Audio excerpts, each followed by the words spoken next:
Welcome back, everyone. I hope you've enjoyed that mid-season break, and I hope you're ready for some high-flying action as we begin the second leg of EGF Season 5 for Overwatch 2. I'm HD Philly B, and alongside with me tonight is the ever cool, calm, and collected Spec.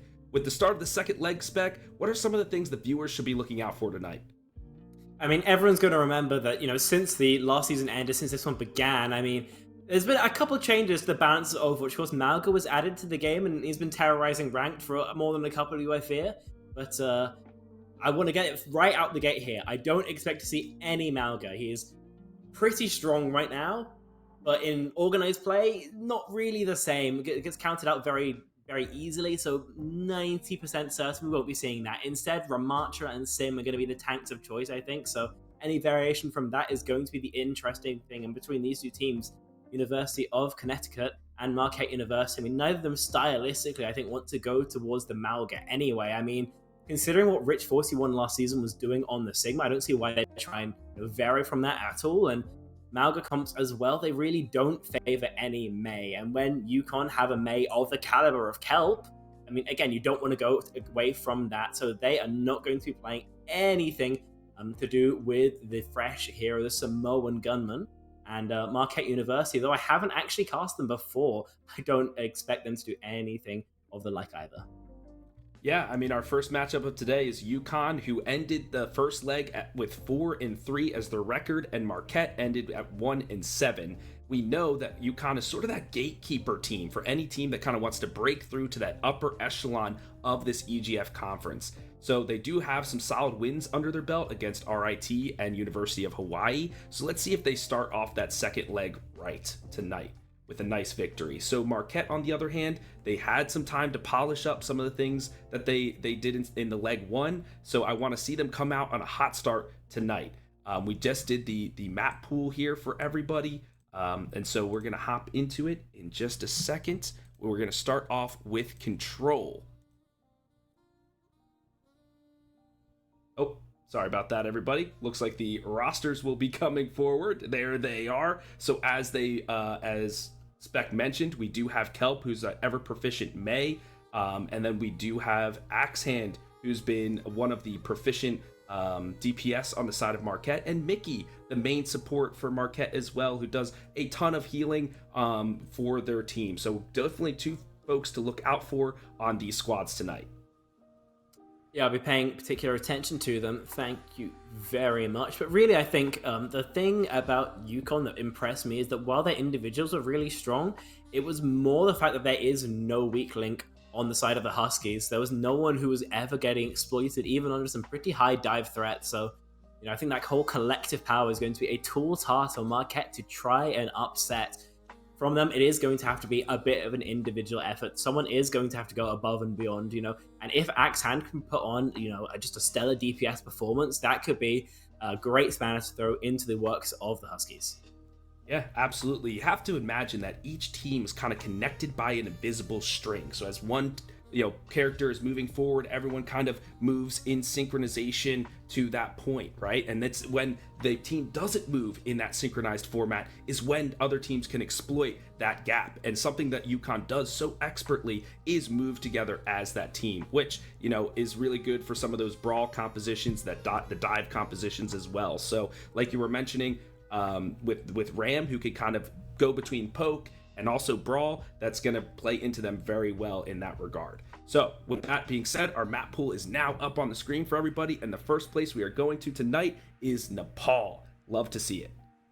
Yeah, Nepal, definitely one of the more enclosed maps in the game, especially Village, with that, very enclosed, very claustrophobic even objective. It's definitely going to force these teams into playing some more close range comps. As you mentioned, those Ramatras who are going to really want to be, up close and personal in that Nemesis form with those fists flying.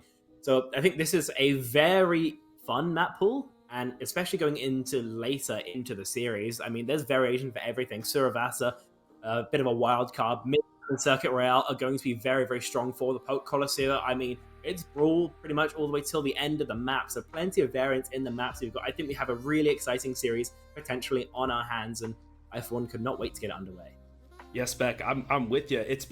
We've had an Overwatch drought basically. In the last couple of months, there's been no collegiate, no professional, no nothing. So I'm on the edge of my seat, ready to hop into this one as we go right into Nepal now. So it looks like we have a dive composition coming in from the University of Yukon, centered around Rich on the Doomfist, and then Marquette going to what you were saying is the meta composition with Ram as the centerpiece here. Yeah, this is exactly what I expected to see after both sides. Actually, what we're seeing from Marquette University. As long as Mickey is on that looser rather than that Mickey last second speeds out, this is entirely normal. University of Connecticut, though, this is something I have not seen before. Doomfist, everything is reasonable except for this Junkrat. Kelp is fantastic on the hero, but oh, an early pick comes through. Rich 41 punching into the back line. The dominoes go falling quite quickly, and this should be a nice first point take for the side of Connecticut, just absolutely tearing apart Marquette right out the gate. Like we were mentioning, this team is one of their strengths is how well they work as a unit, and they put that on display right there.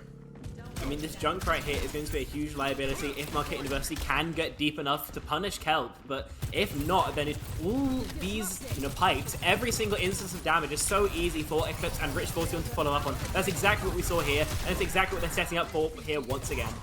But Spec, who is going to be that one that takes out Kelp? If Kelp is in just the backline or an off angle, just raining grenades onto the backline, who's going to go after him? Is it Axant? Axant's going to be slow on that May. Does it have to be the Sojourn from long range? I mean, ideally, yeah, Reach for No Help should be the person who does it, but I mean, a lot of the angles that Kelp can take are going to be very limited, so in theory, your entire composition should run at him as a unit. Other than that, your main option probably will be Mickey on that Lucio. If she has some clean mechanics, then Lucio is a pretty proficient duelist, especially into a hero like Junkrat, who can struggle to connect any shots onto the Brazilian DJ. But Marquette University making changes already. Stomps moving over to the Roadhog, really wanting to punish Rich 41 especially on that Doomfist. Wait, Kelp has the Riptide. This could be huge. See if he decides to let it rip like the Beyblades of old. He's setting up for it. A lot of check marks also coming online for the University of Connecticut. There he is, all the way in the backline. The spawn of the opposite side, and here comes that tire. The fire is in the hole. The Maywall tries to block it, but it's definitely avoided. He's trying to find a vulnerable target, and boom! Axe Hand gets blown up and sent back to spawn, and a pause comes out in the midst of all the chaos. Yeah, it looks like we've lost a player from Marquette University, but that should get sorted pretty quickly. I mean, Kelp, though, that's very, let's call it audacious, but I mean, in full view of the enemy spawn, knowing full well that all five are out and past, to get a Riptide from an unexpected angle, yes, but I haven't seen anything quite like it before, so I'm a bit of a loss of words at exactly what the plan is. Maybe trying to spawn trap an unlucky soul from Marquette University, but right now I think what we can say very surely is that University of Connecticut, they are firmly in control. This Doom Junkrat comp they've cooked up is paying off in spades, and Marquette University right now searching for some answers. Yeah, I mean, with this kind of composition, it's where do you focus? The Doomfist is jumping on you, just punching and slamming everywhere. The grenades are raining from above. Blaster shots are coming in from Sojourn. Like you were mentioning, you're like, okay, maybe just kind of focus on where the Junkrat is and just run at him and take him down as the keystone piece. But it seems like they can't even coordinate themselves amidst the chaos to do it.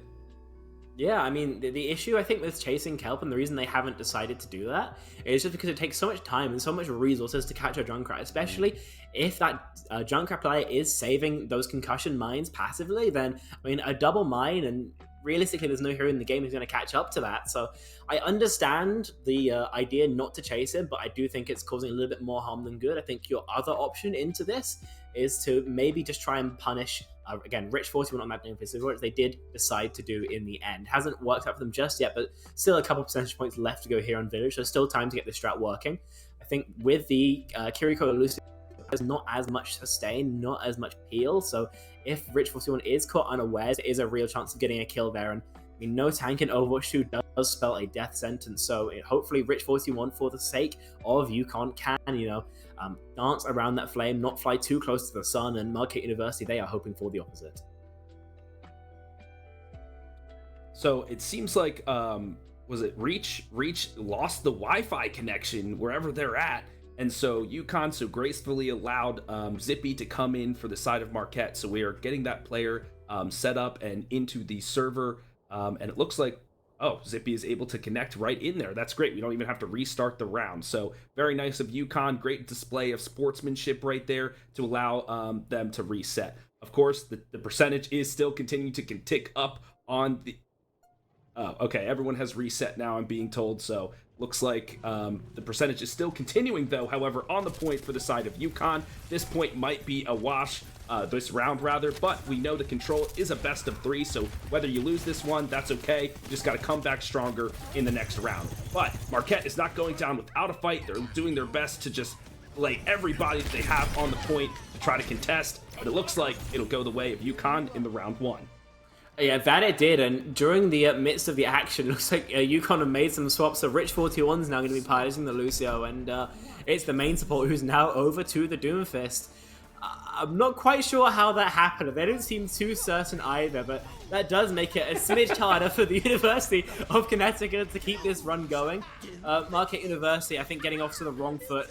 The wrong foot in the previous round.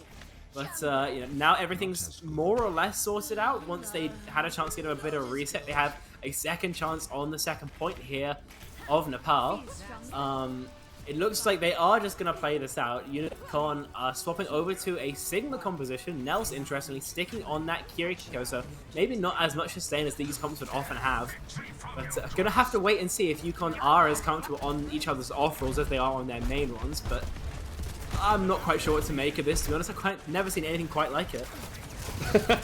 Well, no better way to start the season with just some absolute madness out here on the battlefield in Overwatch 2. We have the first pick going the way of Tizguy, who switched over to the tank role in the midst of all the chaos, but quickly resurrected is Axehand by Mickey on the main support. For the Troubles does take an accretion right to the face, and now they're down a player once again. The control of the point has not gone either way, but UConn looking to rotate themselves into position, and there it goes. The percentage is now accruing in their favor. Yeah, I mean, there's no way that Marquette University can challenge for space with that much spam damage. I mean, Kelp and Eclipse just lock down space so efficiently, but the push is back here for Marquette University, and UConn haven't stable just yet, so this might get a little bit awkward for them. Yeah, definitely a little bit of hectic now. The DPS are mirroring each other, so the spam should be equal. It's really just going to come down to the player mechanics. Looks like Kelp trying to use the stairs as a little bit of cover as he's launching grenades ever so deftly onto the other side of the point. Low now is Zippy, but he does get healed up as Royal Rangers is putting in all those little healing papers as much as they possibly can. Here's that Rip Tire now, but 2 are down on the side of Marquette. Looks like the Tire will be waiting in the wings for the next battle coming through. I mean, the Tire is a huge threat, especially considering the heroes who Marquette University are bringing to the table. I mean, it's incredibly hard to connect a Junkrat mine with a Tire in the first place, but Zippy with no railgun, I mean, this Riptide could just be a guaranteed pick, unless it's a great Suzu or some great focus fire from Marquette University.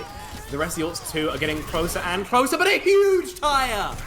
Oh my gosh, a triple kill on the side of Kelp. Just absolutely winning that fight so easily, as we know that Junkrats are apt to do with that ultimate. So nothing really to analyze there, my friend. It's just a bomb to the face and everyone's back to spawn. Let's see if they can not get tilted from that. There's still plenty of time to contest at least once more and see if they can flip the point in their favor. Here we have Nels right there on the Kiriko, just putting in the healing to their tank. A nice shield to cut off the angle there a little bit. And here comes the Kisone. Rosh can boom! And a nice laser to the face of Mickey. And there goes all 5 members of Marquette back to spawn. It looks like this will be a nice, easy contest, or control rather, for the side of UConn. And boom, Rich off the edge with his ultimate, just to do a celebration for the victory. I mean, he knows there's no way that Marquette University can touch, so might as well have some fun with it. And I mean, fair enough. UConn looking dominant under some rather strange circumstances here on Nepal, but all the same, they get their win, they get it cleanly. And I do have to say, I mean, Marquette University unfortunately just were not able to stress UConn enough to make them use any of their ultimates. And I mean, so when we eventually... Oh, he used the pixel spot! That's how he got the 3k Tire. Now that is something you can analyze, but Junk players have a bit of a reputation for knowing some of the strangest spots in the game. And what we saw right there is exactly that.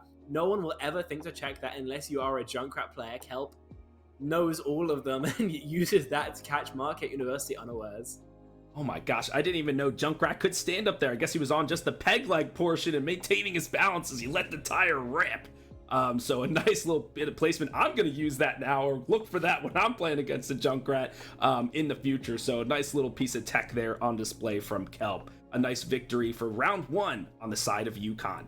It looks like we will be heading towards our next map, which will be Midtown, a hybrid. I do love hybrids. That's actually one of my favorite game modes in Overwatch 2 because of that initial defense, right? Teams can set up, create be on off angles, create a good stationary point for people to try to aggress into. So I'm really looking forward to this matchup. And Midtown as well, I do think is a map that does very much favor more like spammy compositions. So, I mean, playing that Mercy carry that we saw from Marquette University might favor them a little bit more. I think it's also a map where Kelp does tend to prefer the Mei. So I think they were really struggling with the Junkrat. Maybe a swap over to the Mei is going to give them a little bit more breathing room. So Marquette University, I don't think they're going to be too upset about this map at all. But I mean, on the flip side of things, the DPS were also spam DPS of UConn, and they were very much dealing some of the big damage for UConn. So, you know, a double-edged coin here, but one that Marquette University hoping comes up heads in their favor. Yeah, and speaking of heads, is they got to keep them cool, because right now, Kelp on the Junkrat is causing all the chaos that Junkrats are known to do, and I think they're scattering like ants out there the side of Marquette. They're not being organized because the grenades are just doing so much damage, and so the healer's like, oh, do I try to heal you? Oh, I try to heal you, and by the time they make that decision, somebody's gone down, and the whole team collapses. So they have to really regroup, and like you were mentioning, Spec, just find a target, just one singular individual, and just all go. Press the go button at the same time and just rush them. Yeah, you may lose a person, but you're going to know you're going to guarantee an elimination on the other side, and now it's a 4v4, and you got to trust yourself and your mechanics to win your through on the other side. So let's see if they kind of put that mentality into motion on the Midtown here. Yeah, I'd love to see it happen. We do have a bit of an idea coming through. I believe Marquette University, of course, having lost map 1, do get the choice of size, and they've elected to go for the defense, which is maybe not easier to play, but has a little bit less stress on it. You know, attack can feel very frustrating if you're just bashing ahead into the same wall again and again and again, and they've elected to do it with a very interesting composition. I love this double flex. What we're seeing from Marquette University is Anabap is going to do plenty of damage, so plenty of utility that UConn is going to have to force out. Stomps on this Orisa is going to be borderline impossible to exploit, and that spear, if utilized correctly, can really shut down Rich 41's rotations. And with its DPS line, Axe Hand on the Mei, again, you have that wall to isolate the chokes. And again, sustainability, the name of the game, exactly the same for Zippy, who can use that turret to control a little bit more space, you know, almost a 6th player for Marquette University. And again, you have the overclock for survivability, so just living, spamming, that's the name of the game for the side in blue. And UConn, a slightly different game. If Eclipse hits a headshot, it is game over, but Kelp may be thinking about going for a clip over the top of the chain. Yeah, absolutely. And we do have a slight rotation in terms of positions. Rich back on his tried and true tank role, which that is, you know, what he's here to play. So good to see him back on that Doomfist. Let's see some of these technical mechanics coming through from such a versatile hero. Right now, they're trying to play those corners quite nicely using that fire truck. Oh, and a quick elimination. There's that headshot you were mentioning, Spec, as Eclipse just nails an arrow from across the map. And here comes the dominoes. Are they going to fall? No, Orisa is stalwart out here, still at full HP, looking to just take everybody off the point and keep it for her own, but no, there it is. Rich does take their nemesis from Nubani down, and there goes the rest of Marquette tumbling after. A nice quick capture from the side of UConn. I mean, UConn controls space so confidently here. Marquette University almost feel like they can't fight for it. So in the blink of an eye, all of Marquette University is either sitting on point or in retake positions behind it. UConn just take all that for free. They take some great sight lines, and they land the necessary shot. So an early cap coming through for UConn gives them plenty of time. 5.25 minutes on the time bank, but Nels going down does throw a bit of a wrench in their plans. Absolutely. That was a bit of an aggressive play from the side of UConn, leaving one person on the point to cap and then sending the other 4 to try to aggress that high ground and take it for their own. Unfortunately for Marquette, they were wary to it, decided to take the fight to them, and that 4v5, they were able to win it out and get some stability out here on the second phase of Midtown. However, Eclipse is out here being an absolute menace, just raining arrows from above, and here comes Rich diving into the back line. Can he find a pick? The purple is on it, but he's cleansed immediately. He has has his escape, but he uses it to aggress even further. Can he find somebody? They scatter like ants to the wind, but can he? Yes, he does find Hattie in the end with the seismic slam. Axehand very low now, looks for that health pack. He does get it. It's a tiny room, but those rockets do massive damage, but not enough as Rich comes through with a headshot from the Gatling Gauntlet. Nice. Axehand on the Pharah here is a very interesting pick because even though Yukon don't really have much hit scan pressure, only Nels on the Ana, then no Mercy to sustain it means that it's a very vulnerable bird that takes to the skies here. Worked out a smidgen, but with this barrage, it's going to have to be comboed with the Nano Boost to get any sort of value, I'd expect. That's true, and Tizguy does have the sound barrier, which will help, mitigate a lot of that barrage damage. So we'll see if he's able to use that effectively, but it's not even needed as the Nano Boost goes on to Rich, who's the keystone person of this team, and he just absolutely annihilates the backline. There's nothing they can do when a Nano Doomfist gets on top of you. I mean, Nano Boosted Doomfist, I think, is actually a little bit underrated by the popular conscious in Overwatch. It is silly powerful, and Marquette University find it firsthand why there. Speaking of Dooms, though, Rich 41's in a bit of an awkward predicament, but Nels is good enough to get him out unscathed. Yeah, those shots left and right, he was hitting them. No matter how elusive that Doomfist was, he was nailing every one of those. And when you have an Ana who can hit the shots like that, you love to see it. It allows you to facilitate so much more and play so much more aggressively. Oh, but there's a hook through the mirror, and Stomps takes down his tank counterpart. Will this be enough for Marquette to stabilize? It looks like they're trying to move forward, but Nels bats them away with a nice biotic grenade. Can they do anything now? Are they looking? No, they're looking just to stabilize for a moment. A nice hook onto Tizguy as he was bouncing around, and he sends him back to spawn. Not a full team fight yet, the Yukon hasn't been able to take as they're trying to move this cart a little bit forward on point 3. Painted in purple once again is the Roadhog, and that is his nemesis as he is taken down. The escape ability comes through from Doomfist, and here comes the Meteor Strike. Squished is the Royal Ranger. Yeah, I mean, absolutely flattened. Caught a bit of an unfortunate timing there. That means Yukon can just keep going closer and closer to the spawn. Yeah, Electric Cowboy's online, but Zippy is having an absolutely terrible time of things. Harangued by 3 members of University of Connecticut. Payload is getting closer and closer to the finish line, and even though Marquette University is streaming to try and escape, they cannot. So 3 minutes, 46 seconds is going to be on the time bank. That's a rough one. It is. And like you were mentioning, Spec, at the top of the program, when you elect to go for the defense first, sometimes there's a benefit because you know where the benchmark is. Usually it's like, okay, there's a golden box of victory somewhere on the streets phase or right at the middle of point 3. Unfortunately for Marquette, Yukon was able to complete the map, get the full 3 points, so they're going to be fighting an uphill battle as they're trying to make their way through the streets of Midtown. If I am Marquette University right now, if I'm in their comms, what I'll probably be saying is we don't need to reach that timeout. We don't need to equalize that timeout because that's, a ridiculous amount of time to have left on the clock, very frankly. What we need to do is finish with time. And as long as you've done that, you've kept your ability to win in the game. Of course, if you finish without time, you're going to be going to a scenario where you can only either draw or lose that map, and that's demoralizing as all hell. So they finish with a second, then they're happy, and they can, begin to make back that time differential in the extra innings. But, I mean, for them, those are really their only options.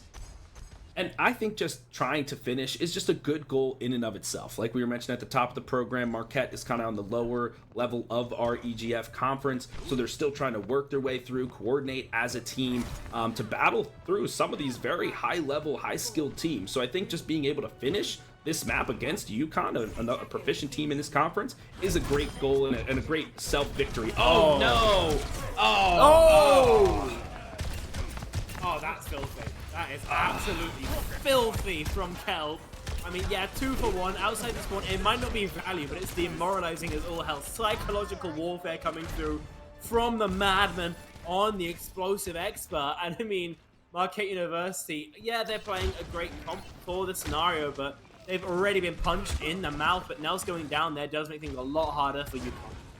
Yeah, that's a good vulnerable pick-off there.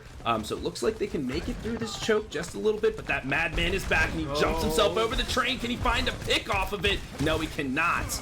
But the tanks are now battling it out as the Doomfist is looking for his next victim. And there he finds the Baptiste in the back line, and boom, a quick combo to finish him off and send him back. But first trouble, he gets sent back to spawn himself. Will this be the stabilization mode? Not just yet, as Tizguy lays down those solar flare gun shots right in the face of Axehand. There's he's painted in purple though. Can he escape though? Can he escape? Get to that health back, 11 HP. There he is, but the scientist is aggressing upon him, and he gets a shot to the face. Force trouble. Nice discord there from the side of Nels to support his support.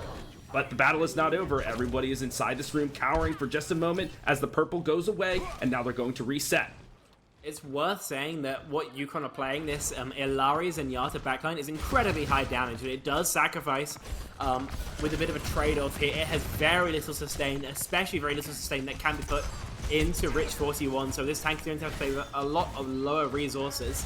That being said, it might not matter in this fight as Kelp's got a kill in the backline with Riptire that he's just ripped.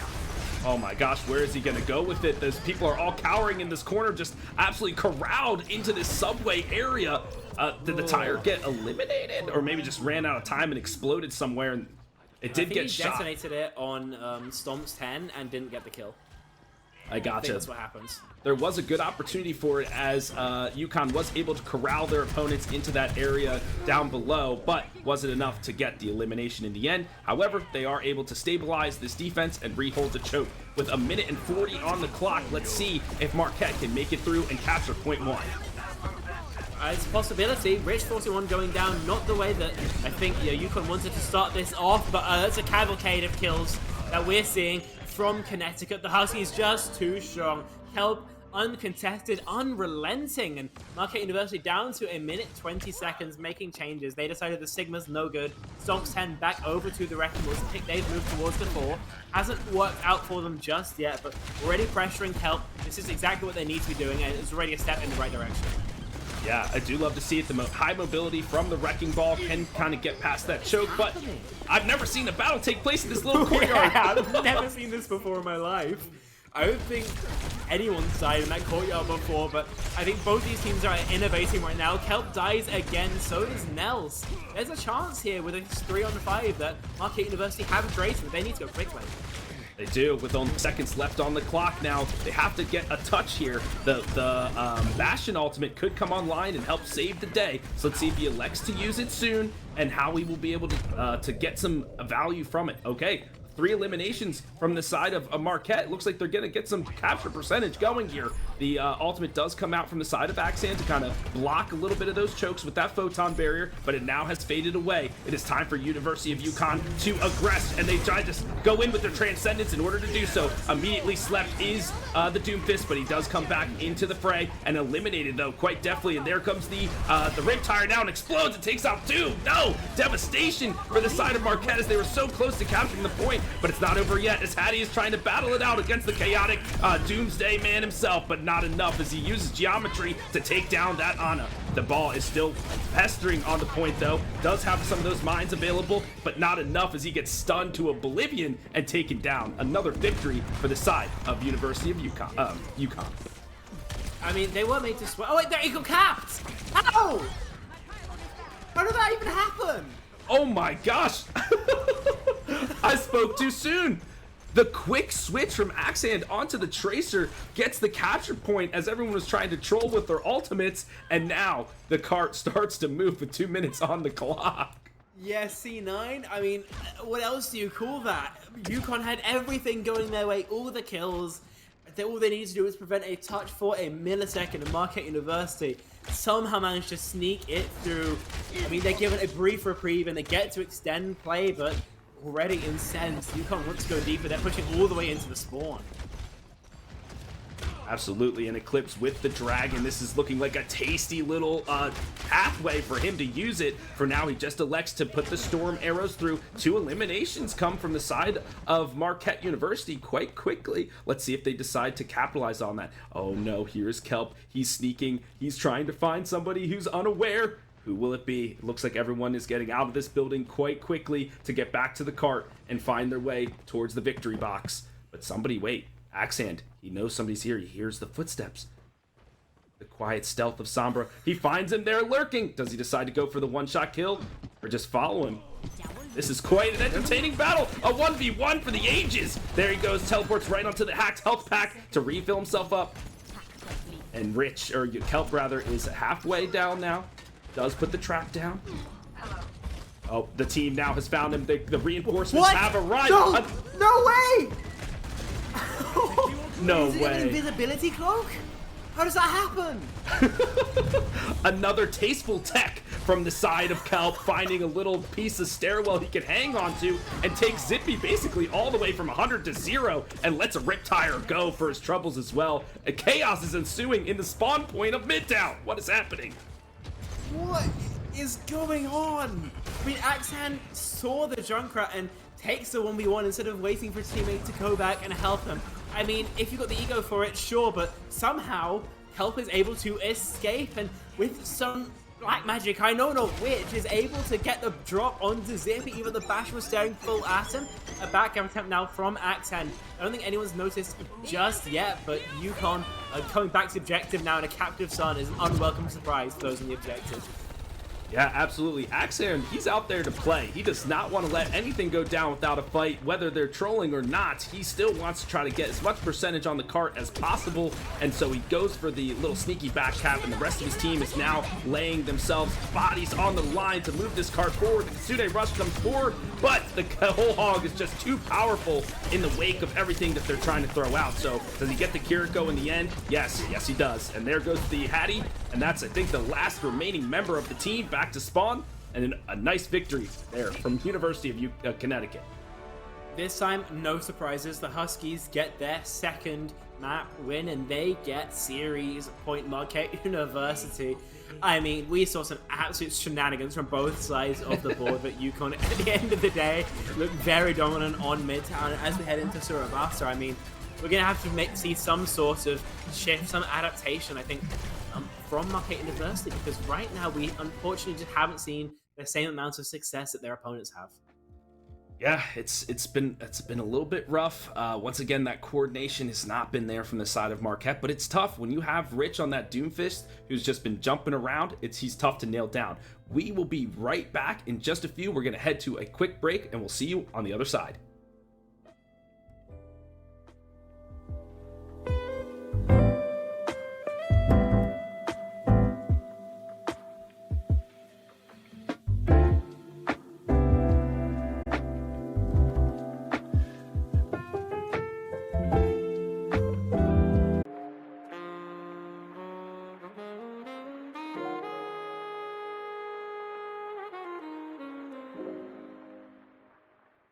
Welcome back, everybody. I'm HD Philly B, and alongside with me is Spec, and we have an absolutely wild, cracked out match between the University of Connecticut and Marquette University.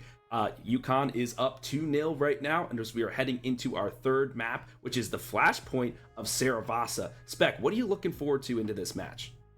I mean, the star of the show so far has been the Kelp, right? I mean, some of those shenanigans he was getting away with, especially on Midtown, I mean, they were mind-numbing. So if he can continue that, streak of form, and on a map like Saravasa with a lot of chokes, a lot of high grounds to exploit, I think he's more than capable of doing that. So all eyes kind of have to be there. And on the other side of things, I think Marquette University just kind of have to figure out a way to take care of him. If that be swapping over to maybe a Diva to kind of challenge him, and be that as it may, but Suravasa's not really a map for that. Suravasa, a map where you see lots of Orisa, lots of Junkery, lots of Genji, so maybe moving towards some of those picks as well might be a bit of a solution. But in terms of individuals who stood out, unfortunately, no one really has. It's been a bit of a quiet showing from them, I think, and on the other side of things, it has, again, just been kind of Rich and Kelp, and I don't want to, say their name too much, but they've been running the show. They have been the two players consistently at the top of the server, and anything that reduces their level by 5-10% is going to be a huge boon for the Golden Eagles as they play against Series Point. Absolutely. I'm actually curious to see what kind of text Kelp puts out here on this map, since Saravasa is one of the newer maps in Overwatch 2. Maybe he hasn't had enough time to find some of those little sneaky spots where you can stand on a single pixel and rain grenades from above. So I want to get out here first. They're Junkrat players. They have found all of the spots. It's like a thing. That's a good point. They probably just go to practice mode, just walk around for a couple hours and go find little perches, right? I would love to see a Wrecking Ball mirror matchup. Okay. I know that Stomp has been playing a little bit of Wrecking Ball. We saw that on Midtown. I would love to see if Rich can kind of match that and just watch the chaos ensue, because Wrecking Ball, one of my favorite characters, obviously not one of the most viable tanks in the game right now, unfortunately, but I would love to see the Wrecking Balls just rolling around the map, just doing anything that they can to win for their team. Actually, you do raise a bit of an interesting point, because I mean, yeah, Stomps has been, flirting kind of with the idea of a Wrecking Ball, never really committing to it. And I think that, I mean, the curveball that the Golden Eagles kind of need could just be, full running down a Wrecking Ball composition, maybe full Sombra Tracer, something like that. I think that might be a solution to the problem they were having, but instead they want to go towards a Roadhog once again. They've got Hattie on the Ana and Mickey on the Kiriko, so very likely it's going to be Mickey flanking with either Axe Hand or Zippy, trying to get into the backline, while Hattie plays on their own, tries to survive and dumps cooldowns aggressively into Rich 41, hoping that can keep the Doomfist aficionado at bay. Gonna have to wait and see if that works out as we start the battle for Market. If I'm Hattie, I'm quaking in my boots, because you are vulnerable back there in the back line. So with no shield in front of you, just a big hog body to kind of take shots. I don't know. It's a little bit of a risky play, but we'll see if he can get anything done. Here's Zippy in stealth mode, does go right for the Junkrat. Can he get the virus? No, and Kelp just turns around, 2 grenades to the face, and he's done. On the other hand, though, Axe is able to isolate the Lucio and send it back to spawn, so that's a more viable trade here. So let's see if they can get anything done. And there's Axan with a nice headshot onto the Tracer as well, who is zipping around. They have the numbers now. Can they capitalize on it? They don't even have the point yet, though. They haven't even decided to aggress onto it. And unfortunately, it's not enough, as the University of UConn will keep the point. Yeah, they will, and the point potential takes up so quickly for UConn that already 30% has been accrued. Fight hasn't really been decided either way, but right now Marquette University are in control for now, and attacking into his Rotor competition is going to be a lot harder. Rich 41 has so much pressure on him to survive, and so it's going to kind of have to be Eclipse. It's going to kind of have to be Kelp, who, steps up and takes some of that responsibility from Rich. Absolutely. Okay, they decide to move forward now, and they just took the point. They just bullied the other team off of them. Not even a single elimination, but it was all a ruse. A Stomp just finds a nice headshot onto Eclipse. Now, do they decide to reaggress here and decide to capture the point for themselves? Kelp has something to say about it. He nails a concussion grenade right into Zippy's noggin. Mickey, though, on the other hand, does find his counterpart on the other side. Here comes Rich with the Kitsune at his back, jumping and slamming. Can he find a pick off of it? No, he can't, but the nice ice wall kind of blocks him out and saves Hottie's life just a little bit. Here's the nice Riptire, does find Mickey in the back line, and Rich is all alone with a few bars of health, and he is sent back to spawn as well. Marquette sturdy now on the point. Yeah, they're looking pretty comfortable, but Connecticut, again, accrues so much percentage. They're up to 71%. I mean, you just can't keep up giving up the objective if you're Marquette University. Connecticut are just going to keep on, tickling for it, and though Nels gets caught out there, that does make it a lot harder. So one last fight, I think, will occur for Marquette. As long as no one gets picked up, at least for Connecticut, then Nels can get back quickly, and they do have a real shot here. And I'm seeing some nice shiny check marks in the upper left for Marquette University, so they do have the tools to hang on to this point and take the advantage here on Saravasa. Overtime does start to accrue now as the point was touched by UConn. Here comes the whole hog, though. They're looking for somebody, but there's nice Suzu to save himself as Nils goes flying off into the abyss. Left on the point now is Stomp, but can he find another pick off of it? The Nano goes to him. We got a glowing hog out here on the battlefield. Triggered now is everybody as the hog comes flying out with this scrap gun. Finds 4 eliminations and takes the point. Well done from them. I think that UConn, though, are going to be pretty happy with that overall. Yeah, they didn't get the fight win, but they were able to bleed Marquette University dry, and so the only ultimate on any part of the server now is going to be Zippy's EMP, and since the Sombra rework, that is a lot weaker. Still, can be a powerful tool, all things considered, against University of Connecticut, but not having to play into the support ults or the Blizzard is already a big enough boon for them, I think. Absolutely, and we know how coordinated UConn can be, so the EMP might not have as much effect as it might have in maybe some of your pub games or something like that. So definitely something to look out for, though. Will Zippy even be able to get it off as Doomfist comes slamming into the backline, just putting out a ton of cooldowns. Not even a chance for Zippy to lay down the law, as the rest of his team is just put to shatters and sent back to spawn. Looks like the first point will go the way of UConn, but it's not over yet, as there's still 2 members from Marquette, and as I mentioned, they go falling falling down, and the point will go for the way of UConn. I mean, allowing UConn to take that fight dry and, taking your own dry fight of your own is unfortunately catastrophic for Marquette University, because that allows all of the ults of UConn to come so much closer to online, or in the case of the Riptide, be activated entirely. And another spot from Kelp, a little bit more commonplace this time, but no more likely to be spotted out unless Zippy got a glimpse there.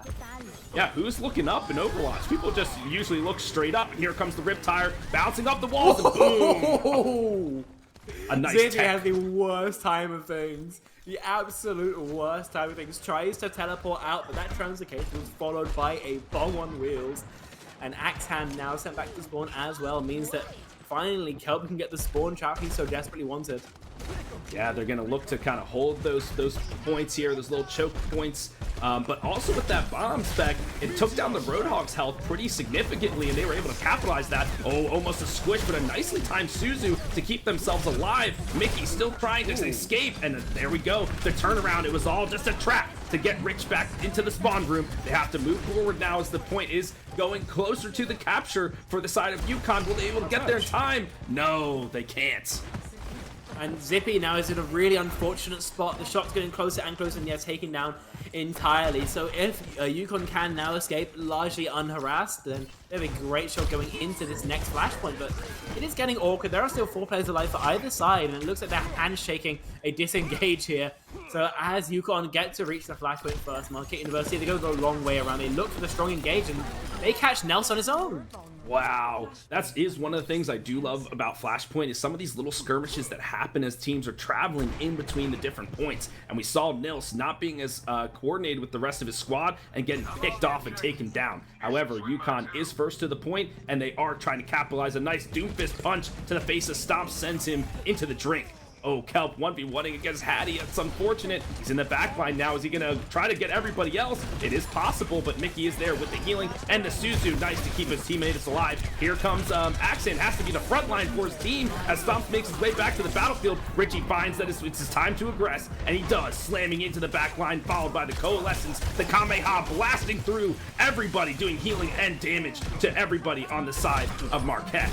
And the battle is raging forward now. Stomp's the only member of his squad, puts in to take a breather to get himself a little bit more health, but is it just enough to sustain? It is not. Richie's right in front of him, lays a punch, but Hattie comes for reinforcements, and then everyone decides to back off as the Electric Hog comes raging forward, trying to find a pick. A close hook, and does able to take him down. Keep going is the side of Marquette. Push forward is what they need to do now to get this point. But however, UConn, the time is still ticking upward for them. That it is, and Rich 41 still might be caught out here. A great steep dart from Hattie, who will fall to the damage of Nels. These battles on the point, yeah, they might not favor Connecticut, but what it does do is keeps Marquette University firmly off the point. So yeah, the objective ticks up. That's the second point going over without really any contest on the flashpoint, exactly as we saw on Ruins. So as we move to our next flashpoint, UConn have a chance to close it all out here to send Marquette University down to another loss and to go forward one step further in the EGFC journey. It looks like it's going to be Gardens where they elect to take this path, and that window's aggressive. It is, and let's see if they can get anything done with it. They are being pushed away from that angle by Stomps' scrap gun, which is nicely done. Waits out the time there. They're going to have to re-aggress and find a different access point to the Gardens. Something that I have to mention is that Overwatch is an objective game, and so UConn is playing that meta objective, right? If we can just keep them off the point for X amount of time, we win. But however, Marquette wants to take this point aggressively, so they put down the Kitsune Rush to get that extra attack speed and cooldown reduction. But here comes that bomb on wheels, as you were mentioning, Spec. Who will he find this time? He goes over the Gardens, hides in the plants, finds, can he get shot out of the sky? No! Does find the immortality field, nicely placed, but Hattie does spend his life for his troubles. Okay, Axehand is laying in those icicle shots. We know if he can find a head, it is doomed for whoever it connects with.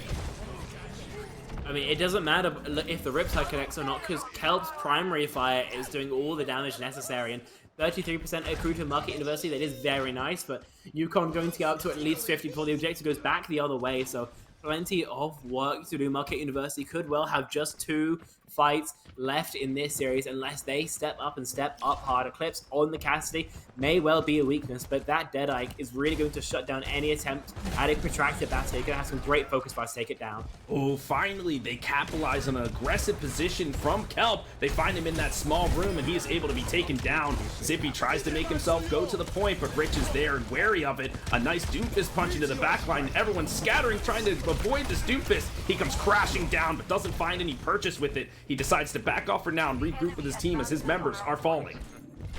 Yeah, 70% ticking up, and while the objective is being capped, it's still giving that charge over to Connecticut, though. Finally flips. 80% is going to be where the buck stops. UConn really only need one fight now, but Marquette University have their own chance to throw their hat in the ring, and with the EMP, with the whole hog, they have a great combination of ults to absolutely ruin Rich 41 next time he engages. So this Doomfist is going to be plenty careful, because could be in for an absolutely terrible time for the next fight. Absolutely, a ton of CC can be coming his way. So the crowd control in terms of the blizzard, the hack, the hook, everything. So yeah, but Rich, we know how technically skilled that player is. So we'll see how he decides to take this fight coming up. Right now, we're looking at Stomps, though. He does have to take a breather, and here comes the scrap gun to try to move the Cowboy out of position, and he does just in the nick of time to save his team. A couple seconds left on the Deadeye. Can he find anybody? No, but he does wait out the icicle long enough for the bomb to come in and explode Axe Hand right in the face. Two, though, on Stomps and Hattie take people down, so they're still keeping the point. But however, it did go in the way of UConn during that chaotic fight, so they have to flip it now. Otherwise, UConn will take this into overtime and potentially the point and potentially the map. Hattie fighting for his life, but unfortunately taken down by Clips, and Stomps a desperate hook in to find something, but not enough. Here comes just the supports now. It looks like Mickey finds a nice headshot in Zippy, using the Kasune Rush to capitalize. This is punchable, though. Rich 41 coming back could well get the final blow, but a little bit too slow by the looks of things. Yeah, you do have that healing from Nelson's Moira. Sustain is absolutely ginormous with the Coalescence. That's doubled, in fact. You have all that extra damage as well to combine, but right now, Rich is just struggling to find the final blow. Finally gets one onto Mickey, and that brings him straight back into contention as he punches Zippy off the map! Oh my gosh, the empowered rocket punch just sending Zippy flying into the drink. But the reinforcements are arriving for Marquette, but it's just too much to handle. Richie is an absolute menace out here on that Doomfist, but we gotta credit Nils on the Moira with that Kamehameha, keeping his tank alive and doing absolutely a massive amount of damage to secure the victory for the University of Connecticut. I honestly thought Marquette University, when it actually came to the fights, was playing very well, but the real difference maker, I think the reason that UConn took the win, especially here on Suravasa, is just the way they're playing the objective. You know, they were always, playing with, getting a fight win secondary and just gaining more percentage first. That's why we saw so many battles happen off of the objective, and that's why every time there was a battle where their opponents were in control, they were always just, getting a flip mid-fight and getting a little bit of extra percentage. So even though they were often the time losing those fights, they were always getting a little bit more out of it. And that's the difference maker between these two teams today.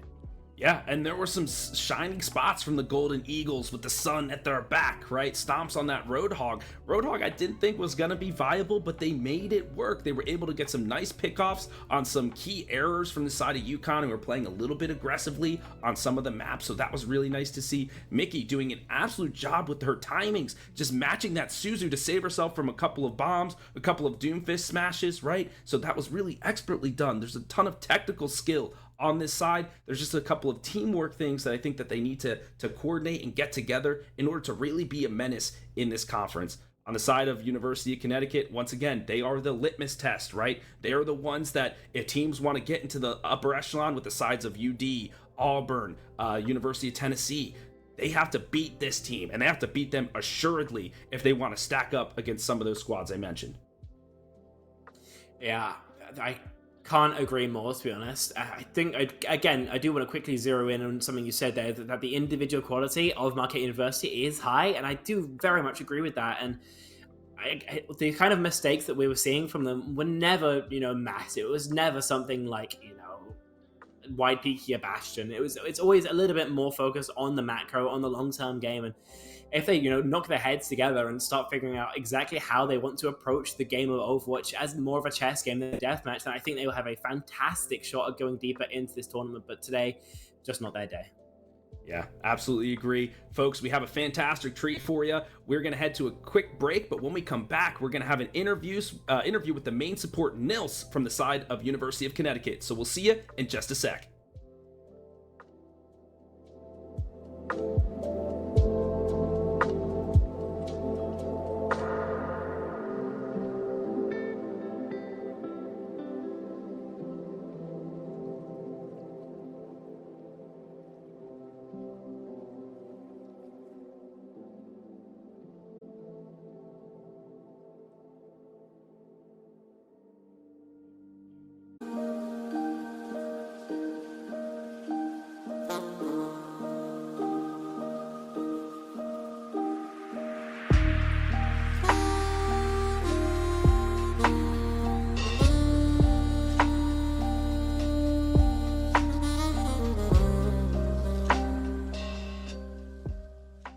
Welcome back, everybody, from that electric match that we had from the University of Connecticut and Marquette University. We do have Nils on the line with us, the main support from the University of UConn. There he is right there on screen. My friend, how you feeling after that fantastic bout? Pretty good. It was a pretty easy win, so, feeling good. I mean, for me, first, I gotta ask you, obviously, Midtown, it was a bit of a fiesta, we'll call it that, and on your defense, a lot of things happened. Could you kind of talk me through what was happening in your comms, kind of starting from that C9? We were really worried that we were gonna lose the game, but I don't know how we obviously weren't expecting the C9, but we just spawn camped, so yeah, I just remember just chilling on Zen in there. I wasn't really thinking much. I mean, fair enough. And then also kind of on Suravas, there were plenty of fights where it felt like kind of mid-fight you were, just like stealing like 30%. Was that like a game plan thing, or? I was just having fun on Mora. I drew some inspiration from Kefri in my comp game, so I just blanked on Mora. And Moira had some great effect on those matches with the coalescence, really just laying into everybody, the healing and the damage on that last fight in Gardens. I love the way that you toggled between doing some damage, and most players would have been like, I'm going to finish that elimination. But instead, as a good support did, you moved to the tank because they're going to facilitate the team. You healed him up and you let Rich do the work after that. So a really good for all those folks at home. That is how you play support. So I just want to point that out there. My friend, is there anybody you would like to shout out while you're here on the stream? Well, I want to shout out my tapioca alcoholic OBT business idea. It's going to come in like 6 months. So hope everybody is going to buy my product. But yeah, that's the only thing that's on my mind. All right, fair enough. Well, thank you so much, Nels, for joining us. Enjoy the rest of your evening. Enjoy those comp matches once you get back in, and we'll see you next time. Yeah, you too. Thanks. Bye. All right, everybody. Thank you so much for tuning in. We do have another match for you tonight, which is going to be the University of Delaware versus Bowling Green State University. That's coming up at 9 o'clock, so we'll see you then for that match.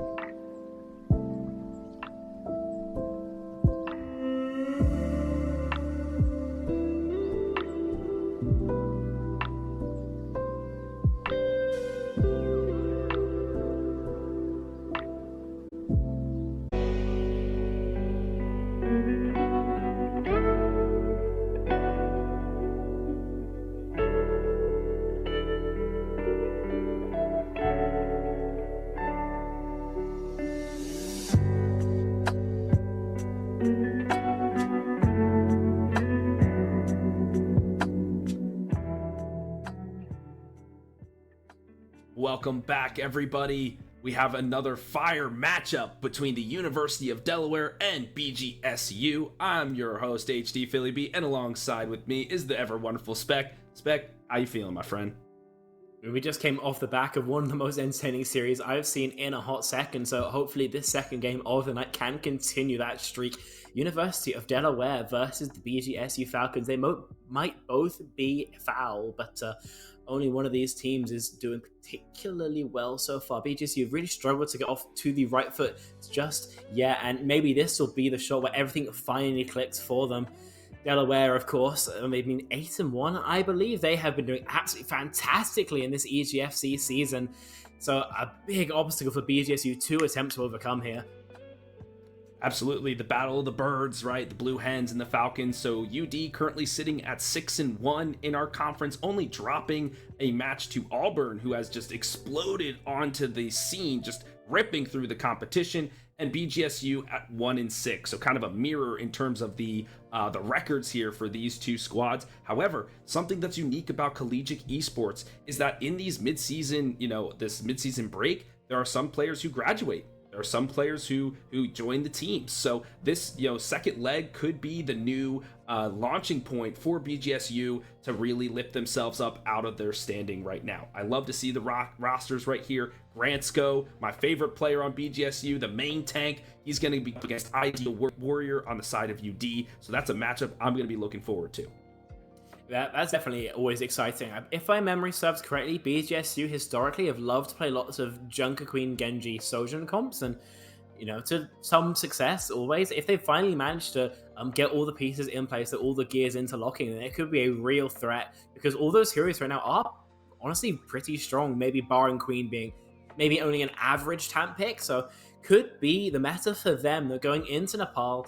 In those forced perma-close engagements, they might struggle if University of Delaware just runs out on that meta comp that we actually saw last game a little bit from Marquette University. Remember that Ramatra, May, Sojourn. Nepal definitely a map where you can punish when it's anything that isn't that. So it's going to be an interesting clash of styles if everything kind of goes as expected here.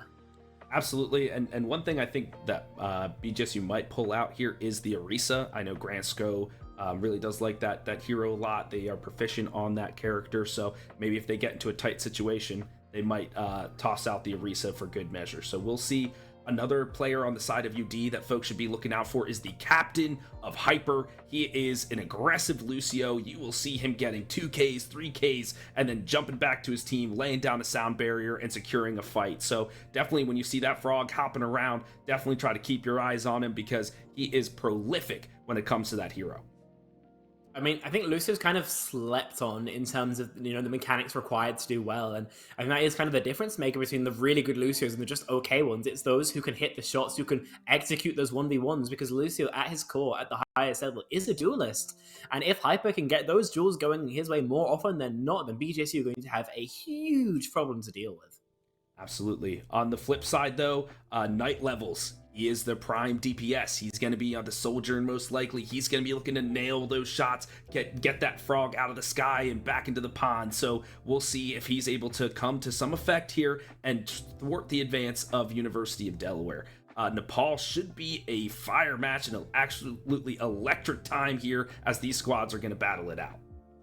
And maybe an interesting bit of micro to keep your eye out for, perhaps, is the kind of the responsibility of a Lucio a lot of the time against Sojourn is to kind of bait out those rare guns, because you have a very small hitbox, you have the ability to sustain yourself very well. So a lot of the time, what Lucios will do is kind of jump out in the open, hoping that a Sojourn lobs the railgun towards him. And of course, once that is expended, your team has a massive advantage. So if Hyper can survive those shots going towards him, then that could be, again, another huge edge for the University of Delaware. But if it goes the other way, if Night Levels hits a dink, then instantly Delaware are going to be left in a 5-on-4, and BGSU going to be more than capable of cleaning that up pretty quick.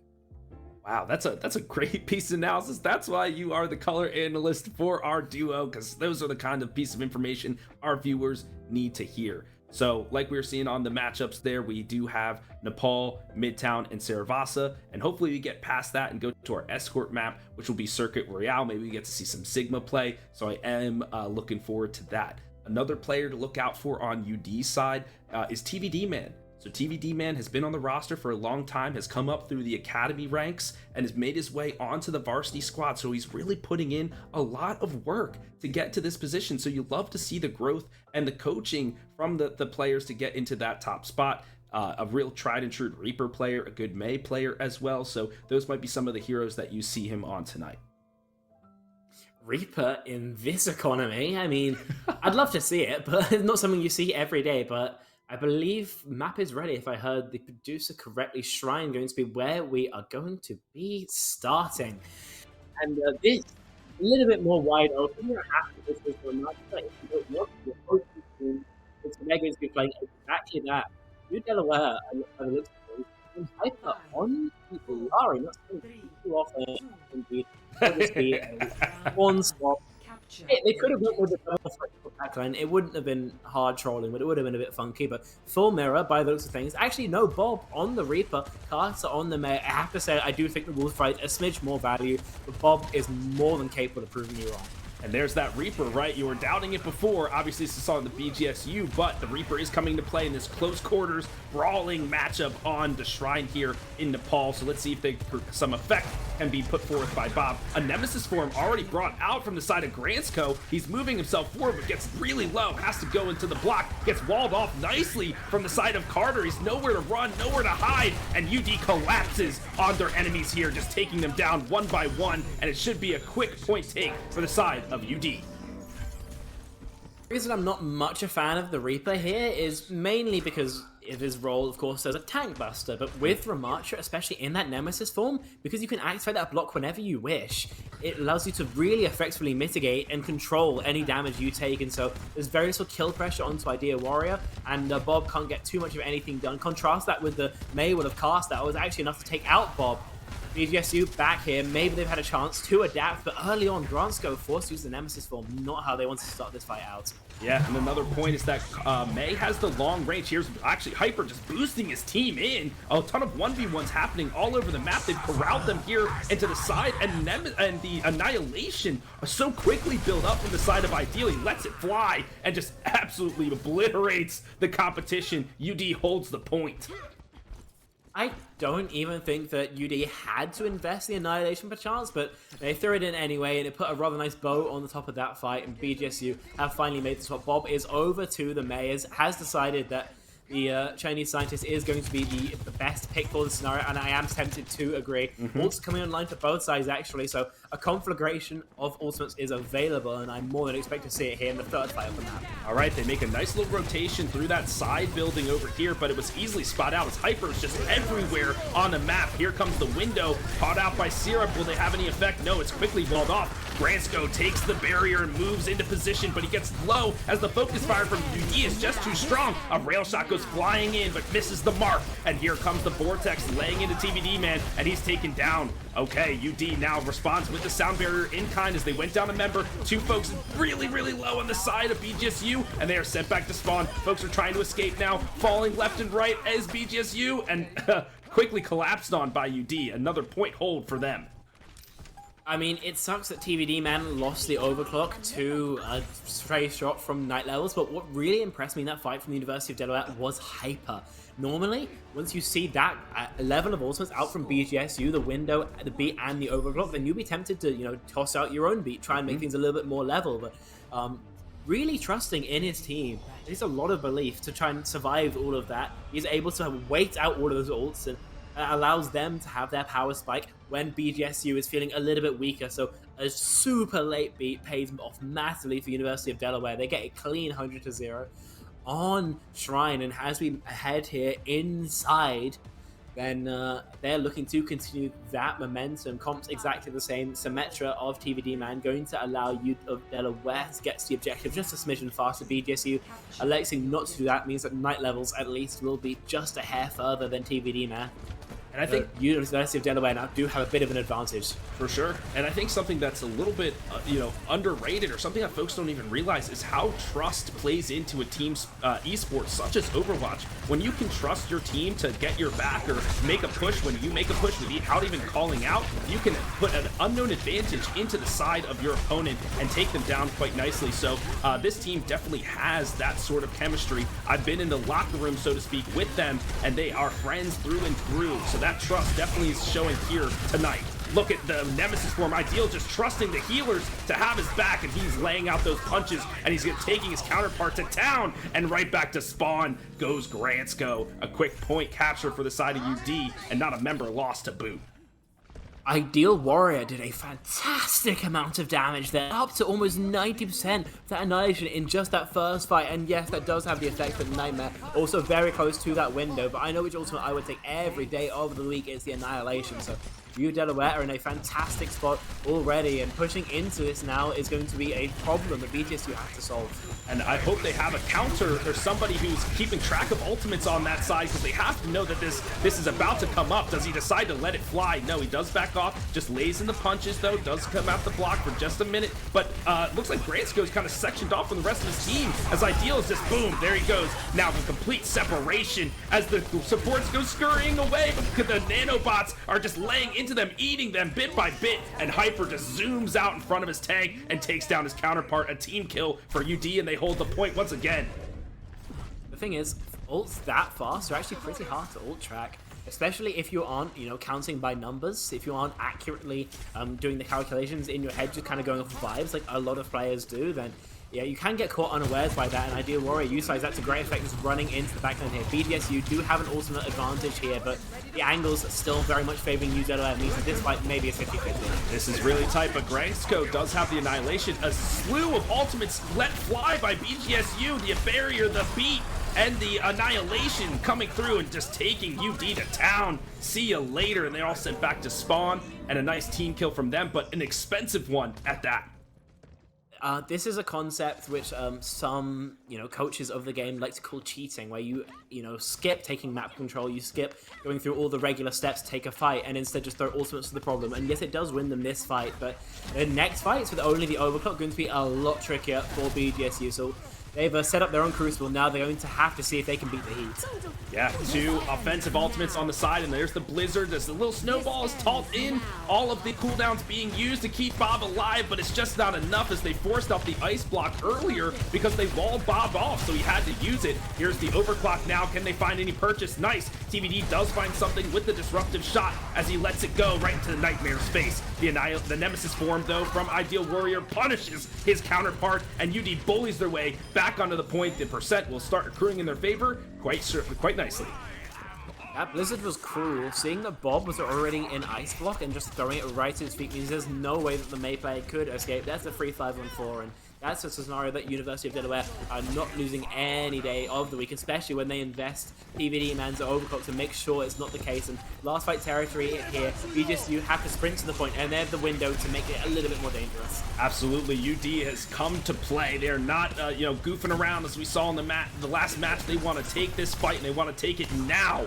All right, Nightmare's not going to go down quietly into the night, but here comes Ideal with the Annihilation. He does have the healing at his back, however, and once again bullying his counterpart. So enough space to go right into the support line. Those nanobots just flying into every enemy, and the ice block is not going to save you long, Bob. And as he tries to ice wall him off, and he does, but right into the jaws of the opponents does he go, and back to spawn. A nice victory beat from Hyper to secure the victory and win this map for UD. And really, I think the last 2 fights we saw where University of Delaware won was still because of BGSU spending all those ults in that fight prior. I mean, even there, they did have that window early on, but the Annihilation are far stronger tool, and as well as that, University of Delaware were playing their disengages so well. Whenever BGSU wanted to go and spend a lot, then it felt like the speed of Hyper was there, and University of Delaware could escape freely. And speaking of Hyper, as a player of the game from the Lucio, a double environmental kill, capping off what was a fantastic play, a fantastic map from the main support player. I told you folks at home, look out for that leaping frog, because he is going to be all over the place. When you're distracted by the tank, that is when he leaps right over him and strikes with great ferocity and just nails to it right into the abyss on that map. So well done from him. Once again, UD is not playing around. I was talking to their, not their coach, their team coordinator, right? He's another student, Turtle Captain, shout out to you. He was very excited to have the team play. UD is currently in their winter session right now, which is kind of like the break between their fall and summer, or their fall and spring semesters. So I know the players are itching to play together, talk and hang out and get some Overwatch under their belt. So they're really excited to play in this match, and we saw it right there with the electricity that they came out on that map. Yeah, I mean, they did absolutely fantastically, and BGSU, Unfortunately, they just got spun a little bit. I think that if they get a chance to reset, that they can come back and they can make it a lot closer. They can really put in a scrap for it. And on Midtown, they might have a chance to do that. Those longer sight lines do favor, just taking some pot shots, trusting your aim a smidge more, and it means they also don't or won't get caught out by just some of those ult plays nearly as much. It's a lot harder to set up them. So I do think Midtown's going to be a little bit more favorable towards BGSU, but equally, I mean, University of Delaware have shown a great understanding of Overwatch in this map so far, and that will continue to those, a little bit more mechanically based metas. And I'm very curious to see actually how they want to take that fight on that first point, because the quote-unquote standard way under that train is basically just to sit under the choke and shoot through and hope something dies. But what a lot of maybe better teams will attempt to do is, use the Lucio speed, use that Ramattra shield to try and make it through to that alley on the left side and kind of rotate all the way to the point through there. I think we saw that a little bit in our previous series, but with these RAM comps that we're seeing mirrored out, then it's a lot more likely to be utilized more heavily here. So it looks like BGSU, since they did lose that previous map, they get to choose whether they want to be on the offense or the defensive side first. They chose to be on the defensive side. Spec, like we were talking about in the last matchup, sometimes that can be a good thing. Sometimes it can be bad to be on the defense, right? Because at least after the defense is over, where you stand. You know where either the golden box of victory is, or how many points that you need to get in order to take it into extra innings. So that is something to be aware of. Something else I noticed in the control maps is like there's not always too many ways to aggress to the point. There's maybe one or two alleyways, and sometimes it's so easy to telegraph which way you're going. And UD was able to read BGSU like a book, find out each way that they were trying to move, and they just had no way to get past the onslaught that UD just spammed into them. Hopefully on Midtown, like you were mentioning, there are a couple of different routes, whether you go through the train, through the alley, under the choke, what have you. There are a couple of different ways to access the point, and hopefully BGSU, when they're on the attack, can use those to great effect. I just want to make this a PSU now. Actually, for anyone who might, play ranked, anyone who plays Overwatch, never go through the train. Don't ever do it. It is appalling. It gives you no sight lines and it gives you no chance of escaping. So unless you're playing like a Genji or someone who can escape straight back over, basically for free, then that place is off limits to everyone. Anyone who goes through the train, no, never. All right, Phil, take notes. Don't go through the train. Got it. Okay. Appreciate that, Spec. Yeah, that is usually a kind of a flanking place for some of the attacking characters to kind of move through. You're absolutely right. But point of the story is, let's see how BGSU, once they get on the attack, decide to move towards the point. For now, UD is going with the standard meta right now, with the Ideal Warrior on the Ramattra, Hyper on the Lucio, and Syrup on the Baptiste to back him up. So looks like not a mirror matchup, though, as Bob has switched to the Junkrat. We saw the Chaos Junkrat brought on the last matchup. Let's see if Bob can reciprocate or replicate what we saw in a previous game. Gonna have to wait and see, but a Junkrat here, I mean, not something you see every day. Of course, Kelp a special case. Bob gonna have to wait to do the exact same at night levels, falling not the way that I think that BGSU wanted to start this up, but they're pushing anyway. Yeah, a quick pick.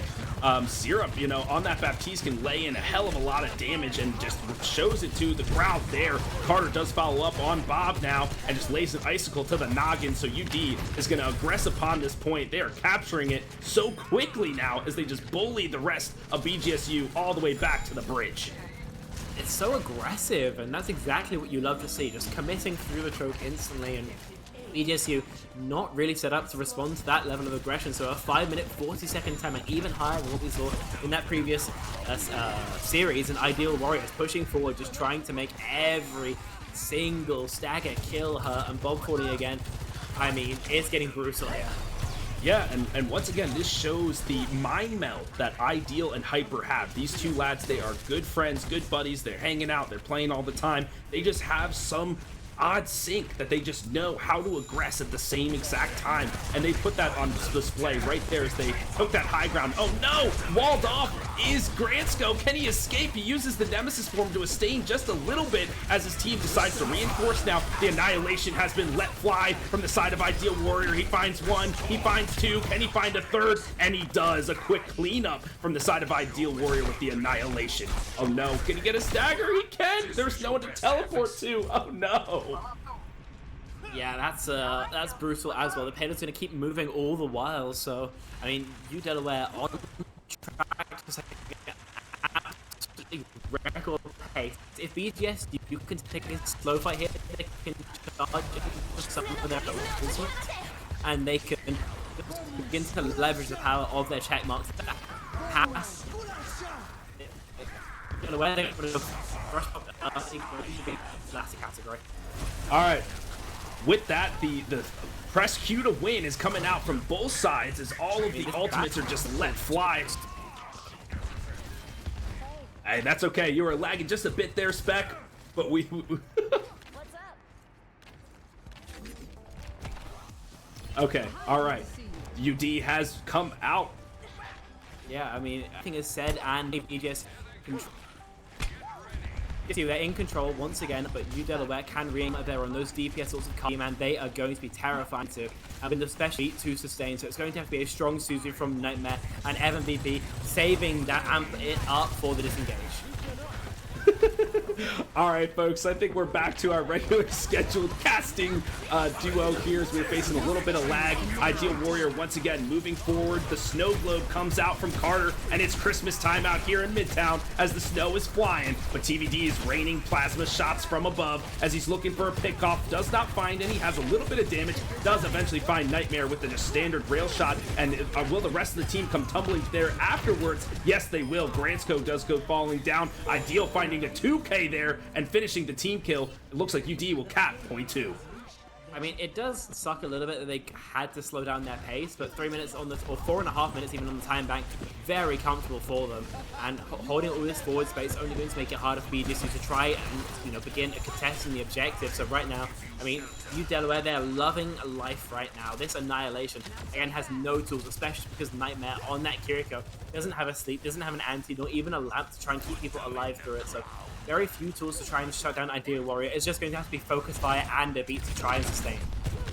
Yeah, it's almost like a free ultimate, basically. No way to shut down. Whoa, a huge move there from TVD, man, to aggress upon Nightmare in this little cavern, but his supports or the rest of his team was able to come out and help him and take the TVD down. So looks like Gransko and the rest of the company are going to be able to hold for just a few, but still 3.5 minutes on the clock now for UD to get this point over the finish line. I think they'll be able to do it. They haven't backed off all the way just yet. They still look like they're moving forward. Here's that Nemesis form from the side of UD. The Katsune is let wide, and as soon as the counterpart moves forward, he goes right behind him into the back line. The beat does protect them from those nanobots for just a little bit, but as long as you stay in contention of the other people, those nanobots will continue to chip away at them. Another kill for the side of Ideal Warrior, and a 2K for him to create some more space.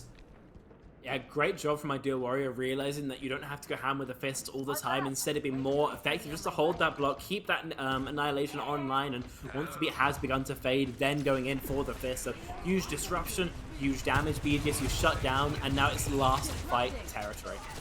Yeah, incredibly intelligent play from the side of Ideal Warrior, just walking past the other tank and just going right for the back line. They have nothing that they can do to stop it. Once again, the snow globes coming out here from both sides. A nice one from the side of Bob, which is also coupled with the Annihilation from Gransko to take a 3K for the, on their side, a 4K now. That's got to be a retreat from UD, as only Hyper's the one skating back to spawn to regroup with the rest of his team. Another expensive hold for the side of BGSU.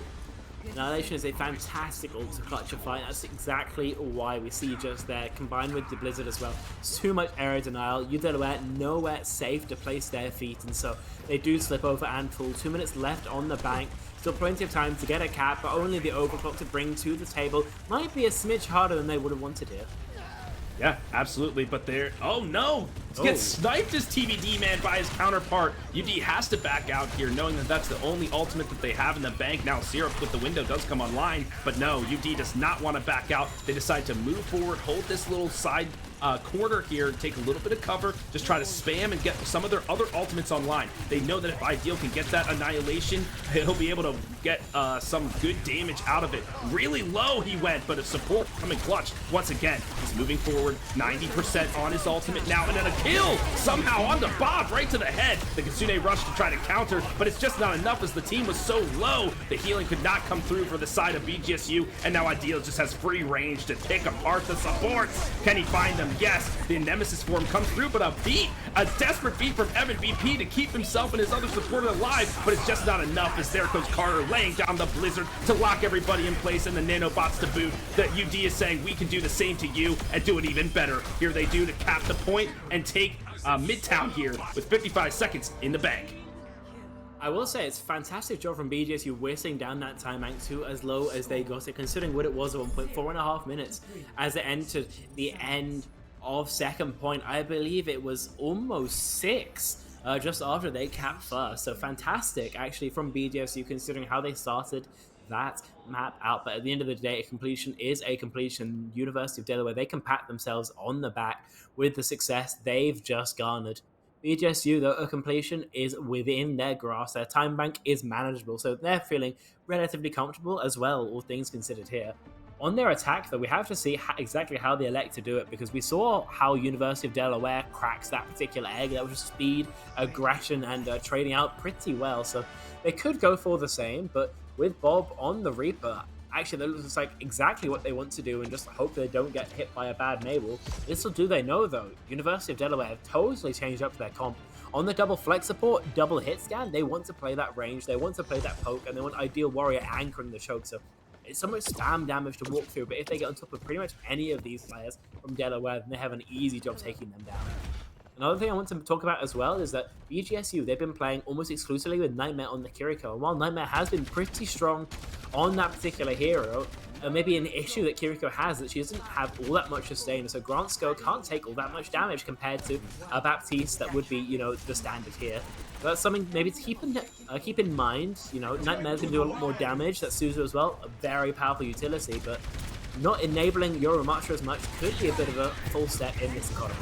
I agree, in this sort of meta where he is the one that is the keystone of your composition, if you're not able to facilitate him to do all the work, then he's gonna fall. And look at him, so low right here. The Suzu does come out to keep him alive, but can he get topped up quickly? No, he can't. He has to back off just a little bit to receive some healing as you see everybody retreat back to that train to regroup and try to aggress again upon the point.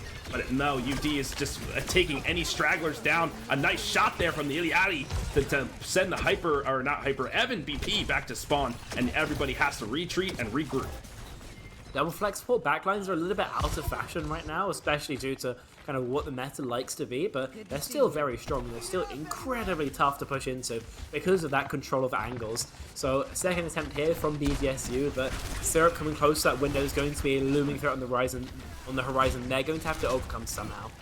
Absolutely, I do like the placement of the pylon for Idiati.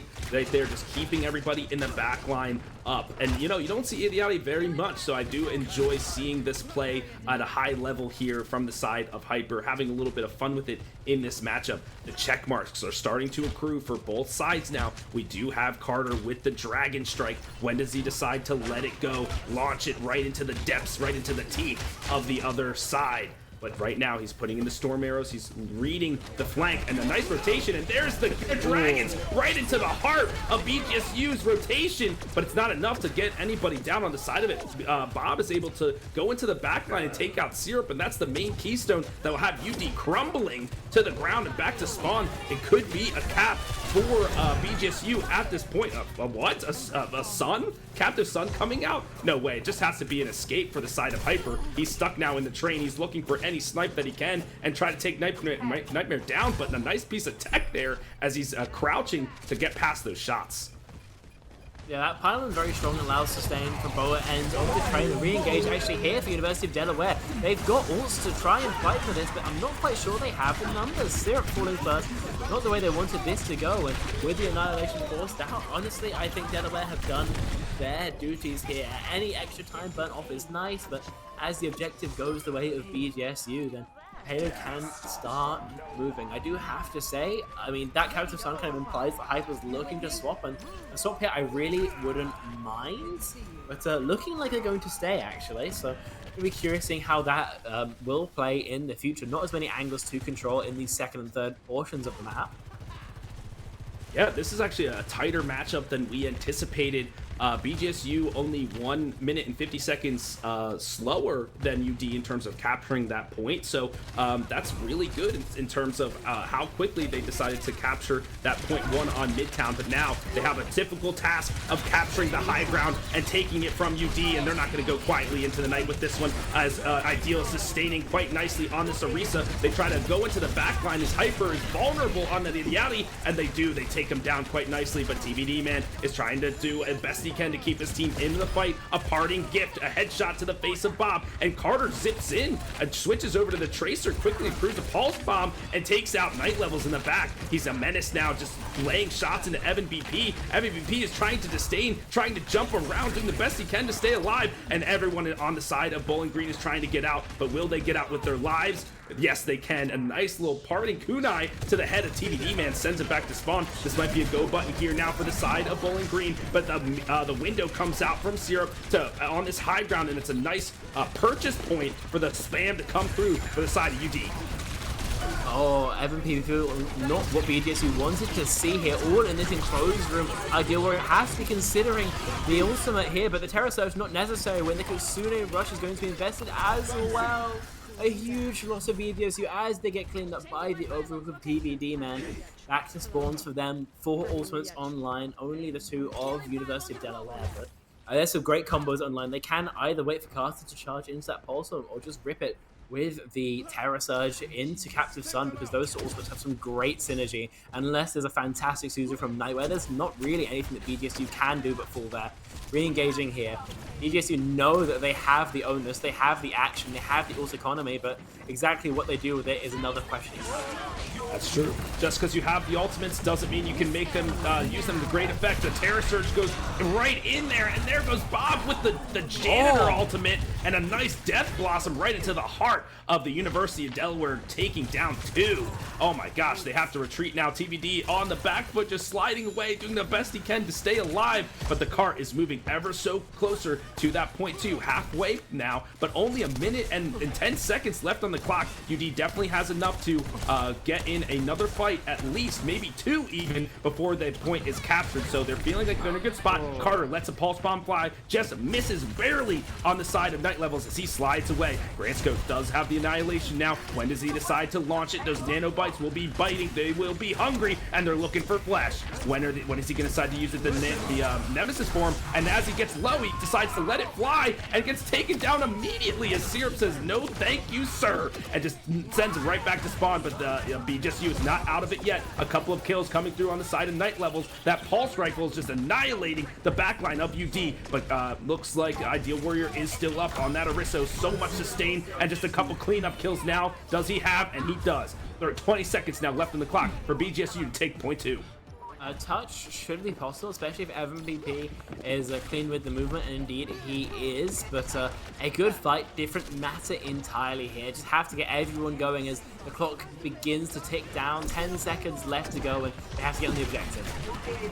Oh my gosh, he spent all the time ferrying. Can they even get... Okay, they do get the touch, like you said, and the Kitsune Rush goes flying onto the point, but the Terror Surge on the back pocket of Ideal Warrior, when does he decide to launch it is, and there it is, right into the heart of the defense, and not enough damage though, as the Suzu cleanse the slow, and everyone is able to escape properly from it. Hyper does let the aggression fly though, as he's laying in some shots to the backline. Will it see 9? Yes, it did. It did. They weren't able to touch the point. That really hurts, because they had such an advantage in that fight with all of BGSU stuck on the objective. University of Delaware, all they had to do was keep it contested. They would have won that fight 9 times out of 10, but unfortunately the 1 in 10 scenario comes through those 10% odds, and BGSU are allowed to continue deeper into this map. Yes, their timeout will be worse. Yes, almost definitely they will be finishing in overtime, but with less than a minute on the bank, that still might not make it all over for BGSU, and with the ults they have on the board, they can continue this reign of dominance going forward. Yeah, and the spawn, we have to mention, the spawn on the defensive side is so close. So to complete this map is such a tall order. Here comes the nice window from the side of Syrup, just forcing everybody back on the side of BGSU. They're retreating now behind every corner, scurrying away fast as they can. But with only 30 seconds left on the clock, they have to re-aggress to the point very quickly. But a lot of ultimates, a lot of check marks on the side of BGSU. Will this be the turning point for them to get this point over the finish line? It may have to be. There's only the one shot left, and while University of Delaware still have empty coffers, then they're going to have to win this fight purely in the neutral. A great TP, it clears the space early, but the ultimate has been used. The go button's been hit.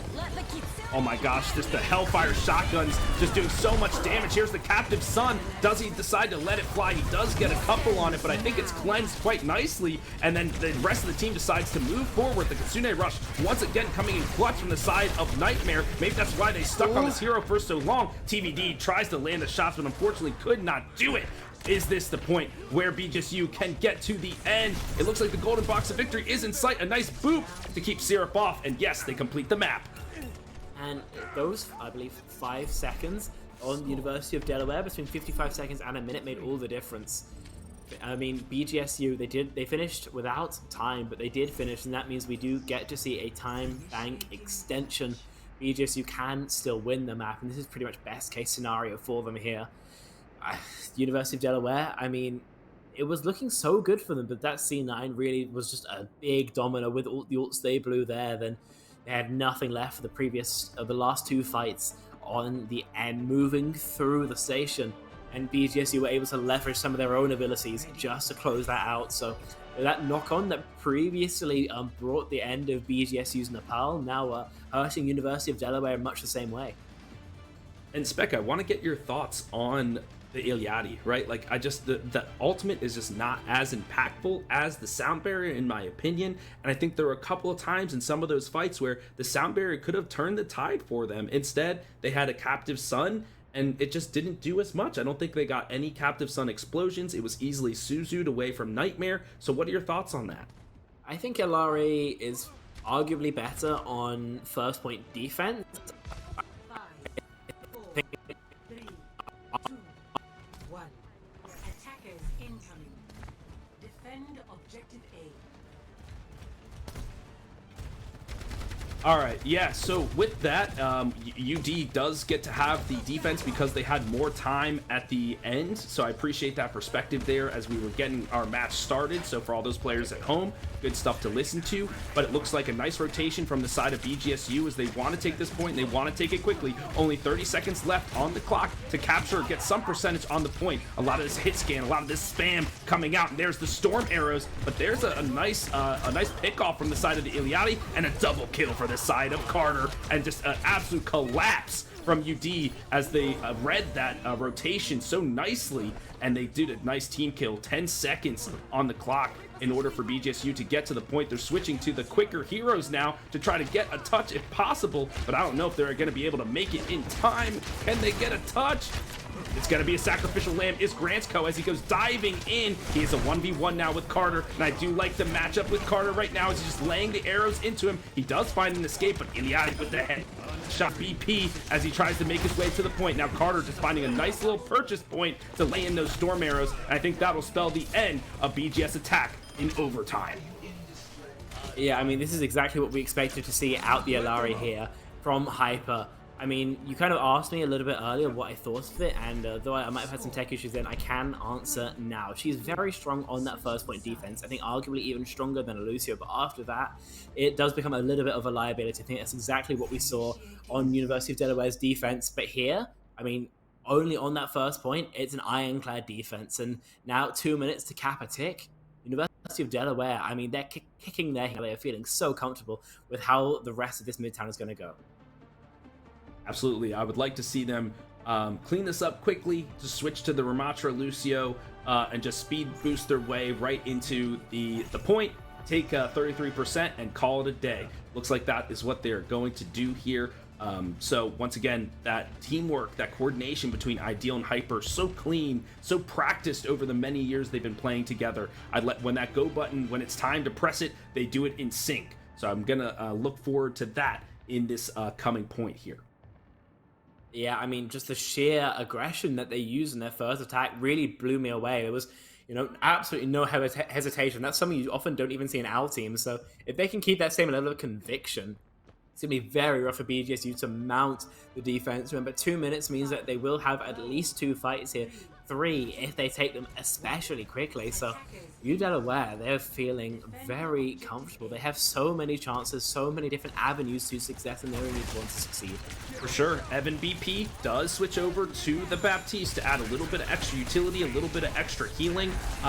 So this Lucio they elected was not needed for this first point defense, and I tend to agree. Oh, Ideal Warrior is cut off just a little bit, but he uses the Nemesis form to escape, and he goes back to the rest of his team. The shield is going to come up in just a moment. Let's see how he decides to use it to cut off some of the spam damage that's coming in. He finds, looks like night levels up there on the steps, blocks off their attack, and now a wall comes through from the side of UD to block any retreat from BGSU, but no, they decide to move forward and try to take the fight to UD, and there goes, unfortunately, Ideal and Hyper back to spawn. 1 minute on the clock now for UD to respawn and recontest. A nice hold from BGSU. One of the advantages of this Kiri Bat backline is just the sheer amount of sustain it has to bring to the table. The Suzu, the Lamp, and of course as well the combined heals means that in these long protracted fights, if University of Delaware isn't finding kills, then very likely BGSU are going to be winning out the HP advantage, and what that means is that they can't really win these out, so they're going to have to make these fights a little bit shorter and sweeter if they want to have a chance of getting the flip here. 40 seconds left on the bank. They have one more shot to get a flip, but they can charge into ultimates. All right, here's the rotation. Something I have to be careful is the amount of ultimates that have been accrued on the side of BGSU, and here they go. They do let them fly as the Kitsune Rush once again from Nightmare comes flying through. But is it enough? TBD Man does find a pick onto Gransko. Once the tank is down, the rest usually come tumbling after. Bob does have a little snow globe in his pocket. He does decide to launch it into the fray. Carter is forced to use the ice block. The overtime is about to burn as the seconds dwindle away on UD, but it looks like a 5-man elimination right in the nick of time for UD to secure this point. Just the nanobots from Gransko as he comes back into the fray, but it's just not enough. A chaotic bout there for UD to win this map. I mean, that push down the left side in the previous fight really was, I think, what allowed UD to get their victory there, because even though they traded 1-for-1 and disengaged, it really did force Delaware back from the choke point onto the point, and the point really doesn't have much cover. It doesn't really have the high grounds either that you'd want from a defensive position, and that allowed a huge advantage for Delaware pushing straight back into them. So a great two-stage fight to get the victory there and get series points. You know, I was on the edge of my seat there for a moment. I thought we were going to have a tie, but it wasn't meant to be, as UD does claim the point. Folks, I know that was an electric matchup. We are going to go to a quick break, and we'll see you on the other side.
Welcome back, everybody, to our matchup of University of Delaware versus Bowling Green State University. I'm HD Philly B, and with me, with my buddy across the pond, is Spec.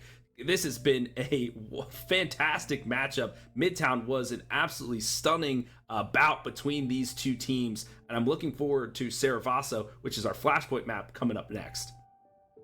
Yeah, I mean, we've got to see plenty of differences in style played, especially across Midtown. And if that continues into Saravaso, it could be an absolutely electric map of Flashpoint. But I have a sneaking feeling that these two teams are going to return to those Ramacha comps we saw on Nepal. Also very interesting seeing how different teams like to play the same comp. I think the big difference maker has been, the Flex DPS. We've been seeing the May versus the Reaper of Bob, and so far the May has been paying off a little bit more, so we're going to have to see if BGSU wants to continue, trying this Reaper pick and hoping that it does find value, because I have to say, the Death Blossoms were finding a lot more grip than I expected, finding more than a couple kills, and with an ultimate like that, often it's almost expected, it doesn't kill anything, so I have liked what I've seen, but I mean, as we were talking about on the when we were, off cam, then it's about opportunity cost, right? It's about whether the Reaper's the best pick or whether May is going to bring more value, even if the Reaper's kind of doing its job. So BGSU have to give a little bit of thought to that, but I'm very curious to see what their solution is. Delaware, I mean, they're feeling pretty much as high as the sky right now. Everything's going their way, and they only need to close out a single more map to get a lovely another Vic column. Yeah, absolutely. One thing I will point out is TVD, man, like we were talking about him rising through the ranks. I want to see him. This is where you really get up into the upper echelon, where you become like a Kelp or somebody of that caliber. You got to hit those shots. I don't think I saw too many overclock kills that started off, a fight, getting an initial pick off that allowed the team to move forward and really just collapse on the other side. So this is something I want to see from TVD, man. You got to compose yourself, and nail some of those shots once that overclock comes online. In terms of Bob on that Reaper pick, sometimes I think it comes down to just, is that your character that you've played for 2,000 hours, right? And you're just like, all right, I know the limits of this hero, I know where I can push him, I know where I need to retreat, and maybe you're just not as comfortable on maybe the May or something along those lines. So maybe that's sometimes at this level you kind of have to just go with where you're best at. Oh, this is interesting, definitely. BGSU playing almost a zombie comp with this Moira Reaper here. I actually quite like this. I think it's a really interesting solution to the problem of, wanting Bob on this Reaper, also wanting to bring a May. Why not just bring both? What it will mean is that BGSU are going to have to get in within kissing distance pretty damn quickly. But if they do, then Delaware might not have an answer to this. Yeah, gonna be looking at Evan BP to really just taxi everybody into that distance to get that damage in. Ooh, a nice shot laid down by TVD, man. Those are the shots we want to see. The one thing that I'm concerned about is the effectiveness of what Carter's gonna bring on that Genji, because if he gets close to the May will just freeze him into oblivion. Ideal Warrior does have to back up for just a moment, and the point does start accruing in the favor of BGSU, but Hyper does find his counterpart, taking Lucio down, and now Ideal Warrior knows it's time to aggress. So he moves forward, just slicing and dicing, axing everybody right in the face, and Hyper cleans up right after for his tank mate, and there goes UD cleaning up everybody and taking the point in their favor. Yeah, at the end of the day, the adaptation of BGSU don't work out this time. TVD, man, putting in an absolute shift, able to farm out an overclock out of borderline nowhere, and 30% accrued from the point presence of BGSU. They definitely like to have that, but at the end of the day, University of Delaware are going to eclipse that in just a couple seconds. That being said, it does mean that when BGSU re-aggress, they are going to be more or less even Steven, so not too bad for the team in blue right now. Yeah, one thing is that I feel like Nightmare was not effective. If you look at the percentage of their ultimate accrued, was only like 15% moving into this fight, so that means they weren't able to get in position to heal anybody. There does go a nice biotic orb to put some healing down for their team, but is it enough? TVD lets the overclock fly. Once again, can he nail some shots? There it is! Right into the face of Bransco, sends him reeling back to spawn, but the fight is not over yet, as Night Levels does find Hyper in the backline, and it looks like UD, can they figure it out and get everybody off the point? Yes, only Nightmare remains. It is. It's very awkward, but it looks like BGSU wants to disengage. Just this Reaper, Moira duo, and Nightmare taken down by Syrup the Kiriko. Just flanking, hitting the shots necessary, and Marquette goes the way of University of Delaware. It was an expensive fight, using 3 ultimates, but at the end of the day, I mean, if it gets the job done, then that's all there is to it. There's the Kasuna Rush Blade combo online as well for you, Delaware, if they want to keep the pressure up, and MVP still a smidge away from that beat, might not have it in time. Yeah, there it is. It does check just in the nick of time, so the UD, if they're alt tracking, will know not to go in on this, but they decide to leap from the high ground, and they're looking forward to start moving. Oh, a nice dagger right into the back line. Can Evan BP escape? He does, but he has to use the sound barrier to do so, and Nightmare and Night Levels combined and bring the darkness onto UD and take a number of members down. It looks like this area, the fountain, will go the way of BGSU. Yeah, that it does. Attempting pretty much nothing. You Delaware played their neutral, and BGSU's was a little bit stronger, of course, with that Moira on the backline. It brings so much sustains that U Delaware have to make a play if they want to attempt to force a kill through, and that time they aren't able to get it. So BGSU in control here. They're able to accrue at least 50% for the point flips, and with a chance for more if they get that win here. Again, they've got that Blade Rush combo line for U Delaware if they want to invest it this time, but again, they're comfortable just to establish on the point and let BGSU come to them. Spec, where do you let the Kitsune Rush go? Oh, here's the Blade, and the Blade is just diving into the backline. Nothing to help support him, and he does find two. And also there goes the Reaper ult, but a nice deflection from the side of Carter. Just put those bullets right back in his face. Poor Evans BP, the only one left on the point. Oh, there goes Gransko. He's trying to do something to sustain. The commanding shout comes through, but the point flip has already come through for UD. He's just wasting time now, basically. He does find Hyper, though. Is that what I just saw? Hyper does go down, and Carter shortly afterwards. Whoa, forget me. Gransko is on fire. What a huge clutch coming through from Gransko, who's able to get the flip back. Only a couple of percentage points accrued for University of Delaware, and while they do have ult advantage here, I mean, they don't have the objective, so 10% left to go. Maybe a touch is possible for University of Delaware, but BGC, off the back of some heroics out of Gransko, have a real shot to keep Palace contested. Yeah, I thought he was silly for going in, but okay, now it's looking a little bit silly as the ults are going through for the side of UD. TVD man is now using his overclock and finds a 2K with it. Excellent work, creates enough space for Ideal and the rest to do a team kill. They wipe the floor with BGSU using only 2 ultimates, so that's good economy usage right there. I mean, BGSU didn't spend anything at all, though, and they're still able to get up to 99% off the clutch of Gransko, so BGSU is still maybe not in control, but feeling comfortable with their place in the map. They do have the Rampage, and with Evan BP still 20% away from a beat, there is, again, a window where there's nothing they can do but fall to that particular ultimate, so watch for U Delaware wanting to go quick if they have an accurate ult track. Absolutely, they're going to look for a single misstep from the side of BGSU, and then the Rampage will be going through. Here comes the Kameha, but it is nicely countered from the Rampage there to cut off the healing, but I don't think it hits too many. Unfortunately, Gransko does go down, and now the beat comes out from BGSU to sustain the rest of their members as their tank tries to respawn. The nice shot from TVD just barely whiffs on the head of Bob, and Bob nicely and definitely dodges that shot, but Carter now switches quickly over to the Tracer. He's done this a couple times before this matchup and dodges out of the snow globe and has the pulse bomb in hand, does find the head of Nightmare and then the body of Bob, sending them both back to spawn. Only now is the May. Is she struggling to stay on the point? Can she get there? No, the Doofus comes crashing in from nowhere, sends Night Levels back from spawn, and there goes Gransko. An overtime, a flip for UD. I love this philosophy of Hyper, of these super late beats, using them almost solely for aggression, because it almost always results in a fight win. It's huge from him, and that allows, again, second Flashpoint Palace to go the way of U Delaware, even though it was close, even though it was awkward in the end of the day. It's still another check mark in the column of University of Delaware, and it's going to be ruins where BGSU have to fight for their series life.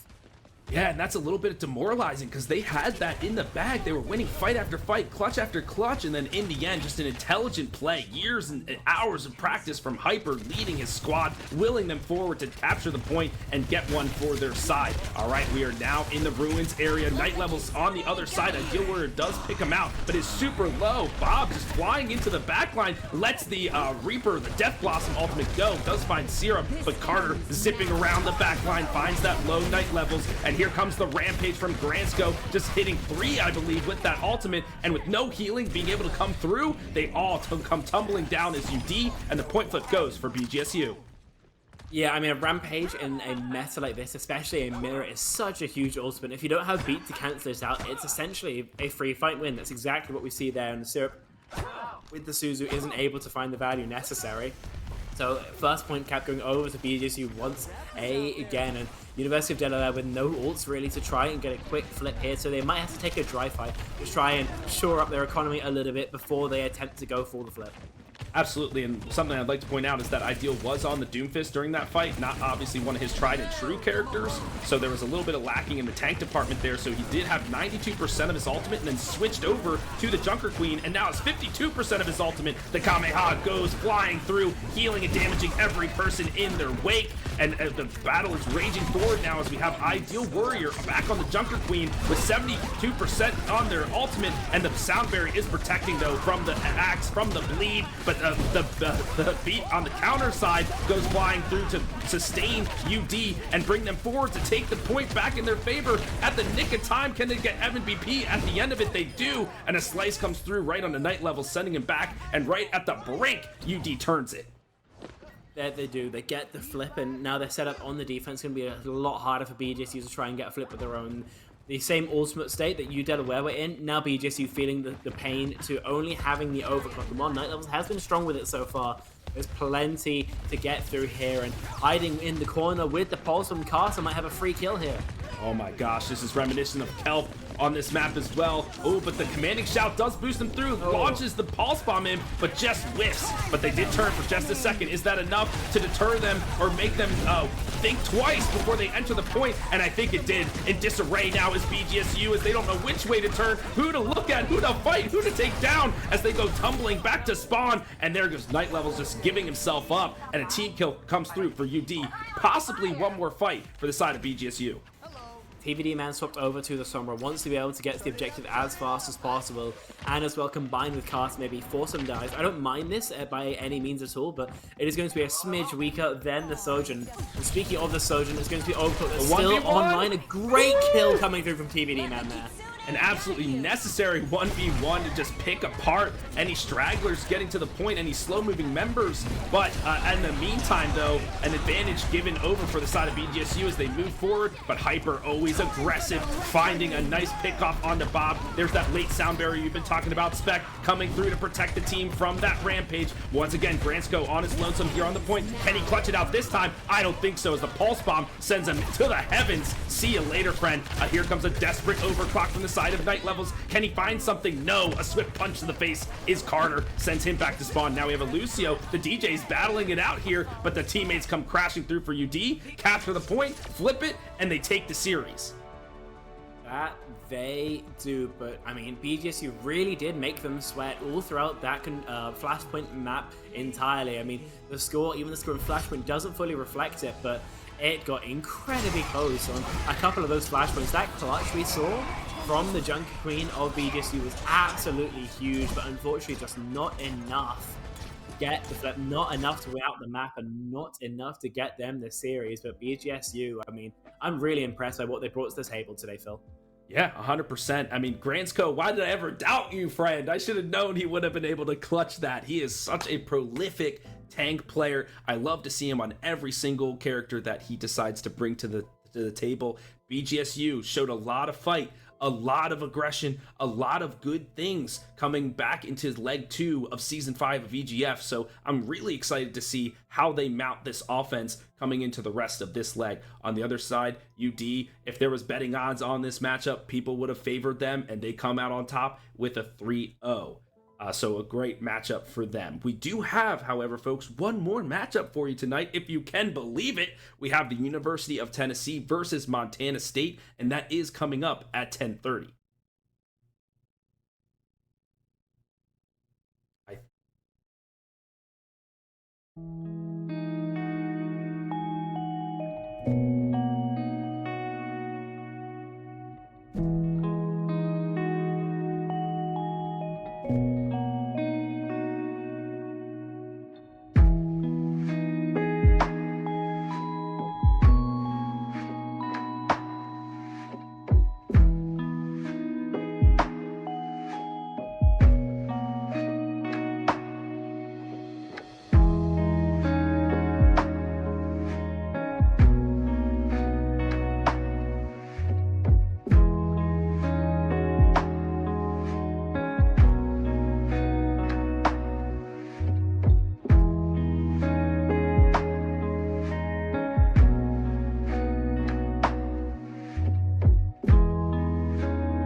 Welcome back, everybody. We actually have an interview with TVD Man, one of the DPS players for the University of Delaware. He's joining us via audio. TVD, how you feeling after that matchup? We're doing great here. Just so good to start off with a win in this semester, and it was a lot of fun, honestly. They played great. Nice. Good to hear it. Yeah. I mean, first I want to kind of ask you about what we saw on Midtown on that second map. Of course, you guys were playing plenty of Alari. Is that kind of a strat you were just kind of testing out, or is it a long-term strategy that you guys want to run pretty much every time you play Midtown all the way through? I don't know about every time Midtown, but it's definitely our poke comp, and we felt it was more of a poke map on defense there. We kind of just felt it out. We weren't totally sure if we were going to run it when we went to overtime, but we felt like we didn't lose the first time because of the comp. We lost more because we were missing some ultimates. Yeah, it makes sense. And then I also kind of want to ask you about Suravast, because obviously that was incredibly close. So I kind of want to hear why you thought it did get close on some of those flashpoints. And then I also want to ask you about that Sombra pick you went to last second. Yeah, I mean, Surabasa and just Flashpoint in general is typically pretty close. Like, you see plenty of 99 to 99 because of how fast it ticks up. I think we just were doing a good push-pull where we would come out and go in, on pretty much every map we've done with Brawl. But ideally, you don't mind having it be close, obviously, if you still get the win, and I feel like that's what we were playing more for as opposed to trying to win outright. And then the Sombra pick, I kind of always just love to go Sombra if I need to get back real fast, and I knew if we lost the point, then I could just go back to spawn and easily switch back to Sojourn. It wasn't something I was planning to move on to the next point with, just to get back fast. For sure. I mean, you had my palms sweaty when you were going in for that 1v1, because that could be make or break in terms of, if you get picked off or you pick off the other person. So definitely a nice clutch play for you. Love to see how you've been rising through the ranks, grinding through and getting onto the varsity squad. So congratulations on that. But while we have you on the cast, who would you like to shout out? Definitely shout out my dad. I love when he watches my matches, and shout out the Brett Coleman Fantasy Football YouTube. I got a bunch of them watching as well.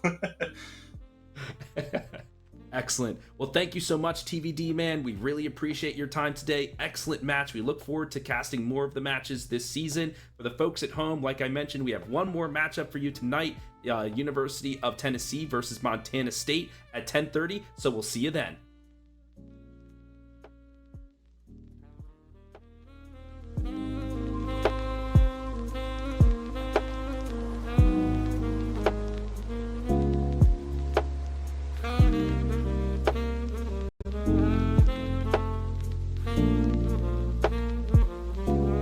As I mentioned, the perfect way to cap off the night. Of course, we have seen a little bit of Doomfist throughout the night.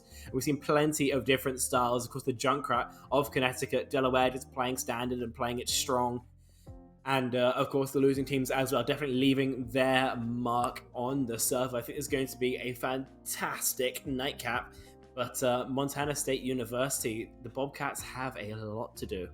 Sure, it's definitely an uphill battle. So University of Tennessee at Knoxville, they are sitting at 6-1 in the standings. They beat UTA, so University of Texas Arlington. They beat Auburn, and they've only lost to UD. So they are currently in that upper echelon of contenders in our conference here, whereas Montana is sitting at 0-7, so for unfortunately at the bottom of the conference. But it is the leg 2, so maybe during that midseason break they had a chance to polish up and practice a little bit more as they move into this new leg of the season.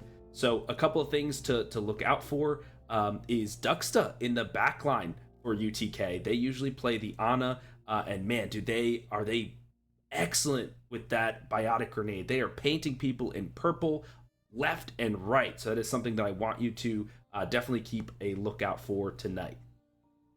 I actually am not too familiar with Montana State University, so it's going to be a learning experience for me as well as the viewers at home, actually seeing exactly how they want to approach the game. But I mean, from the side of UTK, I mean, I think Blamathy and Dux, as you mentioned, kind of the two you want to keep your eye on.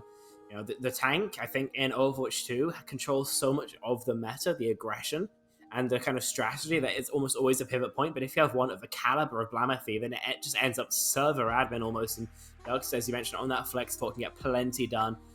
As I mentioned, unfortunately, not too much knowledge about Montana State University, but I'm sure they have a chance in just a couple minutes to flex their stuff, to strut their stuff, and show exactly what they can do in the server. Yeah, I'm looking forward to the matchup for sure. Tiki, I want to see what they can do on the support role. That is going to be one hero that I'm looking out for. So definitely look at her as she is flying around the map on all of her different characters. And Legacy and Grizzly are definitely going to be coming in ferociously, aggressively on those DPS. So they're going to be looking to pick apart the backline of Montana State. So they are going to be a fireworks show to watch. Like you were mentioning earlier, Spec, Montana State University, hopefully they can have some good team coordination, because this UTK squad is very aggressive, especially on that Doomfist. And if it was likened to anything we saw with UConn, when a Doomfist gets into your backline and starts messing everybody up, punching and slamming left and right, and people start scattering, that is when it's easiest to fall and easiest for you to lose the match. I really do have to agree. I think this is going to be a hugely rough match for Montana State University. And in a day of David and Goliath scenarios where Goliath has won 2 times out of 3, then we're going to have to see if 3 really is the magic number. Montana State University have... I don't know. I have a feeling.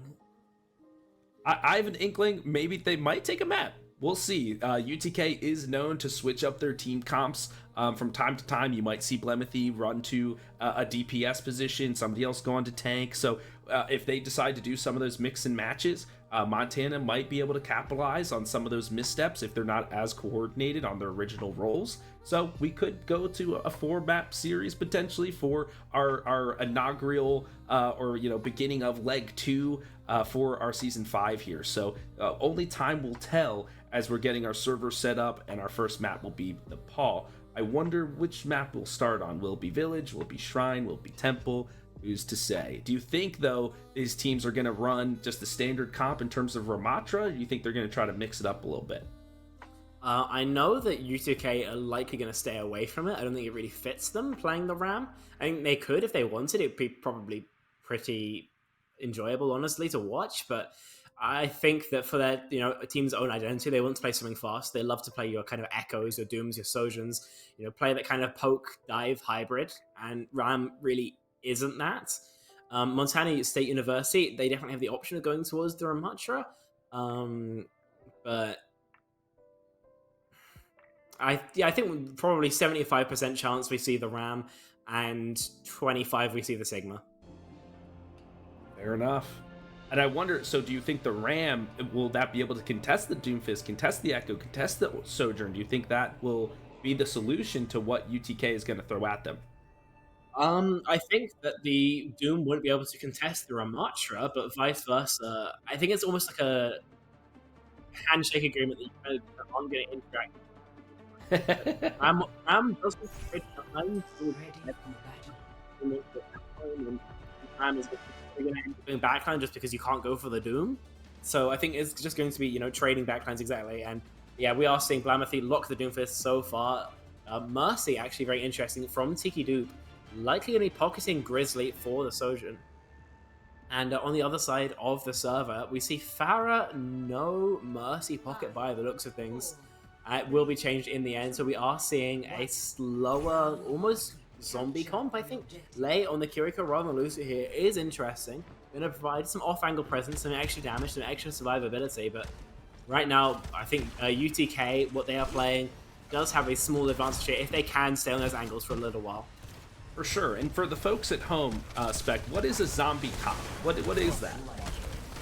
Reaper, Mei, Moira, anything with lots of sustain, lots of health, wants to stay alive for as long as possible, but a huge anti going to make it already really hard for Montana State University to get anything going here. Legacy falling, traded back by Grizzly, means that it's a 4v3 for UTK, and Dux is there to excarberate that deficiency. Ramothy, I mean, on the Doomfist, an absolute force of nature, but not forced to do too much in that fight. Montana State University losing out to Dux.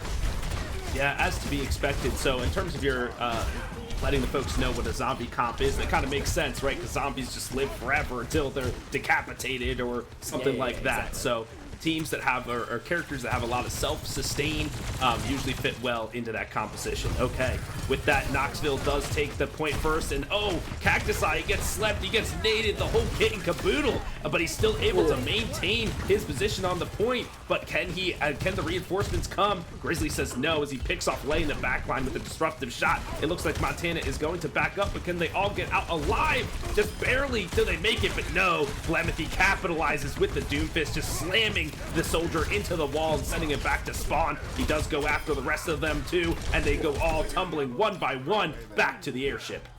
I gotta say, so far these Duckster anti-nades have been an absolute beauty. Because currently, I mean, they're at least forcing Suzu, and at most they're getting like 2-3 fight-winning kills. And Montana State University don't really have much counterplay to that, so they're going for a different rotation here, maybe a smidge harder to nade, but they're walking into the 5 ult bank of Tennessee Knoxville. Absolutely, and when I interviewed Ducksta, he said it's just, whoa, oh, here comes the Death Blossom. Oh, just absolutely cleaning up all of the kills in this small area. That's exactly, he was rubbing his hands together, waiting for that rotation to come through, and a one ultimate fight win for the side of UTK. Well done. But as I was mentioning, Ducksta, we interviewed him a couple months back, and he just loves playing the Ana. He loves being in the backline, just facilitating his team, and he has a ton of fun on this hero. So definitely something to watch out for. Whoa! Here comes the plasma shots at 2K, and the thwarted the advance to the point, and Knoxville easily takes the map, the control point 1. My goodness. Yeah, I mean, UCK right now are looking very in control. I think the lack of Elusio did come to bite Montana State University just a smidgen there. I mean, if they made it last second swap, they would have been able to at least get overtime started. Now, what would have happened in that fight? A different matter entirely, but right now, I mean, UCK is so firmly in control that I think a change is necessary, and it's going to be Phelan moving over to the Lucio, so they will have that utility there, like, sticking on the Kiriko, and actually moving over to an Orisa, moving over to this double hit scan composition. They want to play their range by the looks of things. They want to play a slow fight. But moving over to this Wrecking Ball, I mean, UTK wants to do the exact opposite. And with this SimTP forward, they're going to have all the momentum in the world to catch Montana State University unawares. Yeah, they are definitely not expecting the Wrecking Ball to come crashing through their ranks. Let's see what kind of mayhem. And there it is, a first pick right on the back of Nate. And that's the Lucio down on that side. But here comes Sneaky. He does lay and gets that range advantage against his counterpart, but Blamothy, just mayhem. He is the champion of the Junker world, and he's just showing his proficiency in murdering here as he's just sending the rest of Montana State back to the spawn room. He is now bullying them. They're not allowed to take this area at all. All right, here he goes back to the main choke, and let's see what work he gets done with it now. He does catapult himself over. He's swinging once. He's swinging twice. He finds a perfect pickoff here. The Life Weaver. Does he have time to escape? No, he doesn't. Grizzly with a nice plasma shot right to the noggin, sends him back. A good knock up there for the side of Blemothy, and there goes Sneaky back to spawn as well. Montana's going to have to regroup after this one. I'm not a huge fan of the Life Weaver from Lei, to be honest. I think in terms of pure sustain, then it does its job and does its job relatively well, but Overwatch 2 is not a game where your supports are only supposed to keep you alive. They're supposed to provide damage and control of angles, and Life Weaver simply doesn't do that, so I'm not certain about it, but coming up this tree does mean that it's going to be a Montana State University strong fight. They're going to be so sustainable, so hard to kill, but UTK, They have the mechanics to kill through it. 100%. I absolutely agree. And on a point that's so congested, such as this, where Lifeweaver wants to use his mobility, like the pedal platform, like the dash, to kind of, escape and maneuver, he can't really do that. So, yeah, it's definitely not the right choice here, but he does have the tree online, so let's see how he decides to use it. But if they might not even have the opportunity, as Knoxville's just taking the fight to him left and right. They don't even have a chance to regroup. It looks like a reprieve now for the side of Knoxville as they decide to go back to the point just a little bit, but no, it's all a farce as they recontest now. They're barely allowed to leave spawn. This is brutal right now. UTK are holding so close, and now Nano Sojourn online. Grizzly could come up with another huge play, but he doesn't even need to, because these slams from Blamathy are so consistently good, so consistently punishing every attempt from Montana State University to rotate, and now 80%. Yeah, you're gonna have to run for your life, Ewan, because if you don't, there's no chance at all of a touch coming through. One last chance, and UTK don't want to even give overtime. They don't even have a chance to use the tree spec. The other thing I want to point out for the folks at home is anytime an elimination goes through, the amount of assist markers that go through from the side of UTK is just incredible. There's always 2 or 3 members in that little pocket there. All right, looks like overtime has been procced by the side of Montana State. The Terra Surge does come through as well as the Dragon, but definitely dodged from the side of that elusive Wrecking Ball. Does eliminate the Orisa on the point and is able to sustain the capture up to 100. Map 1 goes the side of UTK. I mean, UTK looked firmly in control for all of that. Unfortunately, nothing Montana State University did really gave them any semblance of control over the direction of the map. It felt like anytime anything happened, it was exactly when and where UTK willed it to. That was a fantastic show of Overwatch on a multitude of comps, basically just to flex by the looks of things. And I mean, it was a mix of mechanical and macro-based plays, but they showed they can do it. And they can do it consistently, I think, is the really scary thing. So Montana State University, as we begin to think about what's going to happen in Midtown, need to figure out what UTK is doing to run rings around them this dominantly, and if there's anything they can do to maybe try and slow the progress, possibly. Hey, I'm here for it because I love Wrecking Ball. That is my favorite character in the game, and we talked about this a little earlier in the program. He's not necessarily meta right now because he's hard to block for your team. Is he poke? Is he dive? All that stuff. So I love to see the Wrecking Ball, and Blemethy is playing it to perfection, just absolutely setting up massive eliminations for his team, knocking people up. They're getting blasted by Grizzly, shot by Legacy, so it's just fantastic play to see that Wrecking Ball just run train through people. Like we were mentioning, that coordination, that teamwork that Montana State needs to have in order to get through this onslaught brought on by UTK. It just hasn't been there yet, but that's what the Wrecking Ball is there to do, is disrupt that team, disrupt that format in between. So we'll see if Montana State doesn't reel off of this. They are going to Midtown next. Let's see if they choose offense or defense to start. Only time shall tell, but I do think that it is maybe worth talking about the tank line in general that UTK want to bring, because obviously they like to play their dive tanks. They really like to play this fast tempo. I think maybe one of the advantages of the Doomfist over the Wrecking Ball, well, let's be real, there are plenty, but it is going to be that added power on the dive. Your slams are nice, but only 100 damage in Overwatch 2 is, I mean, it's nice, but you'd rather have a smidge more. You'd have a little bit more punching power. So if they want to stay these high sustained supports, do Montana State University, those Life Weavers, those Baptiste, then, I mean, they might struggle a little bit to play this Wrecking Ball. I think that's a possible silver lining, I think, for them. If they can, calm their nerves a little bit, split their backline so they're not always on the exact same spot. They can't be slammed in the same ability. And that, I think, would instantly give them a lot more ability to survive longer in those fights. But also, I mean, when you are playing these high sustained compositions into something like a Wrecking Ball, all you really need to do is survive, because your team will be massively advantaged in pretty much everything that isn't getting dived at the end of the day. So if Montana State University, I think, can just live for a little bit longer, then they're going to have a much easier time against what UTK want to bring to the table. And that makes a lot of sense. Wrecking Ball always wants to bring the fight, right? He's always going to look to be the aggressor first. And so if you know that dive is coming in, then you know when to use your abilities. This is the moment. Okay, let's CC him, let's stun him, let's focus fire here. And if you take him down, like we've mentioned time and time again in Overwatch 2, if your tank goes down, everyone else usually goes afterwards quite quickly. So if that's the play, if the Wrecking Ball does come through, that's what they're going to have to do. But it does require some team coordination. It looks like we will have a substitute So Ewan, or Big E as they call him, he's being subbed out on the DPS role, and we're gonna have Fire come in his stead. So that might be the ablaze, the little spark that they need to get this going, and mount some good attack here on Midtown. Do I think that Blemethy will stick on the Wrecking Ball for this? Probably not. I would like to see the Doomfist. There's a lot of incredible tech that you can do on this map with that character, so I'd like to see such a high-skilled player come out with that hero on this one. I do think that choosing to attack first is almost never done. It's just, I don't actually think I've ever seen anyone do it. People almost always love to go for that defense, so you know what your goal is on the second half, so you can close it out into. Choosing to attack first, I mean, I'm curious to see how it plays, and speaking of how they play, UTK have thrown a total curveball here over to the Roadhog for Blemethy and the Mercy pocketed Ash onto Grizzly. This is entirely different from what they were playing before. Full poke, full range. Montana State University in no way are going to expect this, and worst of all, Ducks are still on that Ana, possibly the most punishing pick we saw, especially on that first point of Nepal. So Montana State University playing largely meta, except for Sneaky now on that Junkrat. They're going to struggle to play into this, I expect.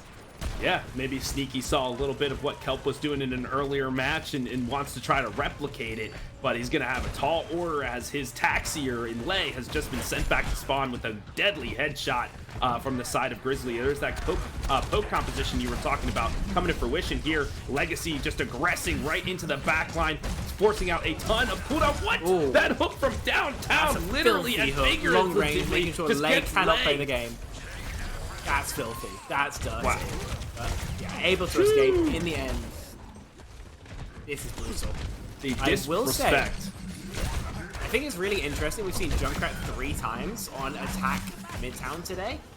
Considering Junkrat isn't meta on attack Midtown at all. I guess we'll just call it a strange coincidence and leave it at that. But Sneaky right now struggling to find value. I think that trying to play back into some of these long-range hit scans is really a struggle, especially if there's no cover to easily work your way around. You're just controlling space too effectively right now for Sneaky to find value, I think. I mean, Cactus Kai switching over to the Roadhog, not sure if that's the best use because of Duxta's ability to just land nade after nade. I guess they didn't watch enough tape on that player because he is deadly accurate when it comes to launching that ability forward. So we'll see if they can get anything done. It doesn't look like it as he meets the Dark Reaper in the alleyway and just gets the Hellfire shotguns right to the base. Grizzly just untouched in the backline here with this Mercy pocket, just having the time of his life, laying down those rifle shots right through the choke. I mean, this is a hit scan player's dream. You've got all the space in the world, long sight lines, and a Mercy pocket to boot. Grizzly could not go wrong if he tried, and he's landing every shot that goes his way. Legacy has been doing a fine job on the Reaper too, just off-angling, pressuring the backline. And honestly, the level of uptime we've seen from the Reaper is frankly ridiculous. He should be being forced out, and Montana State University, if they turn to look at the threat behind him, might have a much easier job with the ones in front of them as well.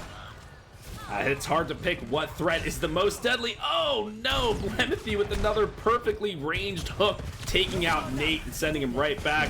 Zen is gonna have a terrible time in this matchup. A glowing Reaper is not something you want to face in this back alleyway as he's just laying in the Hellfire shotguns. See you later, Kai. Can he get one more? Can he get two more as they're trying to retreat back to spawn? Does he want to aggress onto this? He does. He finds the teleport into the back window. Did they see it? No way they did. Okay, all right. He decides he's going back. He's going back. But not enough. He's creeping. Oh! Punished. That's a good clear. That's a really clean clear. Legacy caught off guard, and a 4v5 here means that Montana State University finally have a foot in the door. Now they want to force it open. All right, let's see, but Bob can be that ever-crucial sixth member of the squad coming through.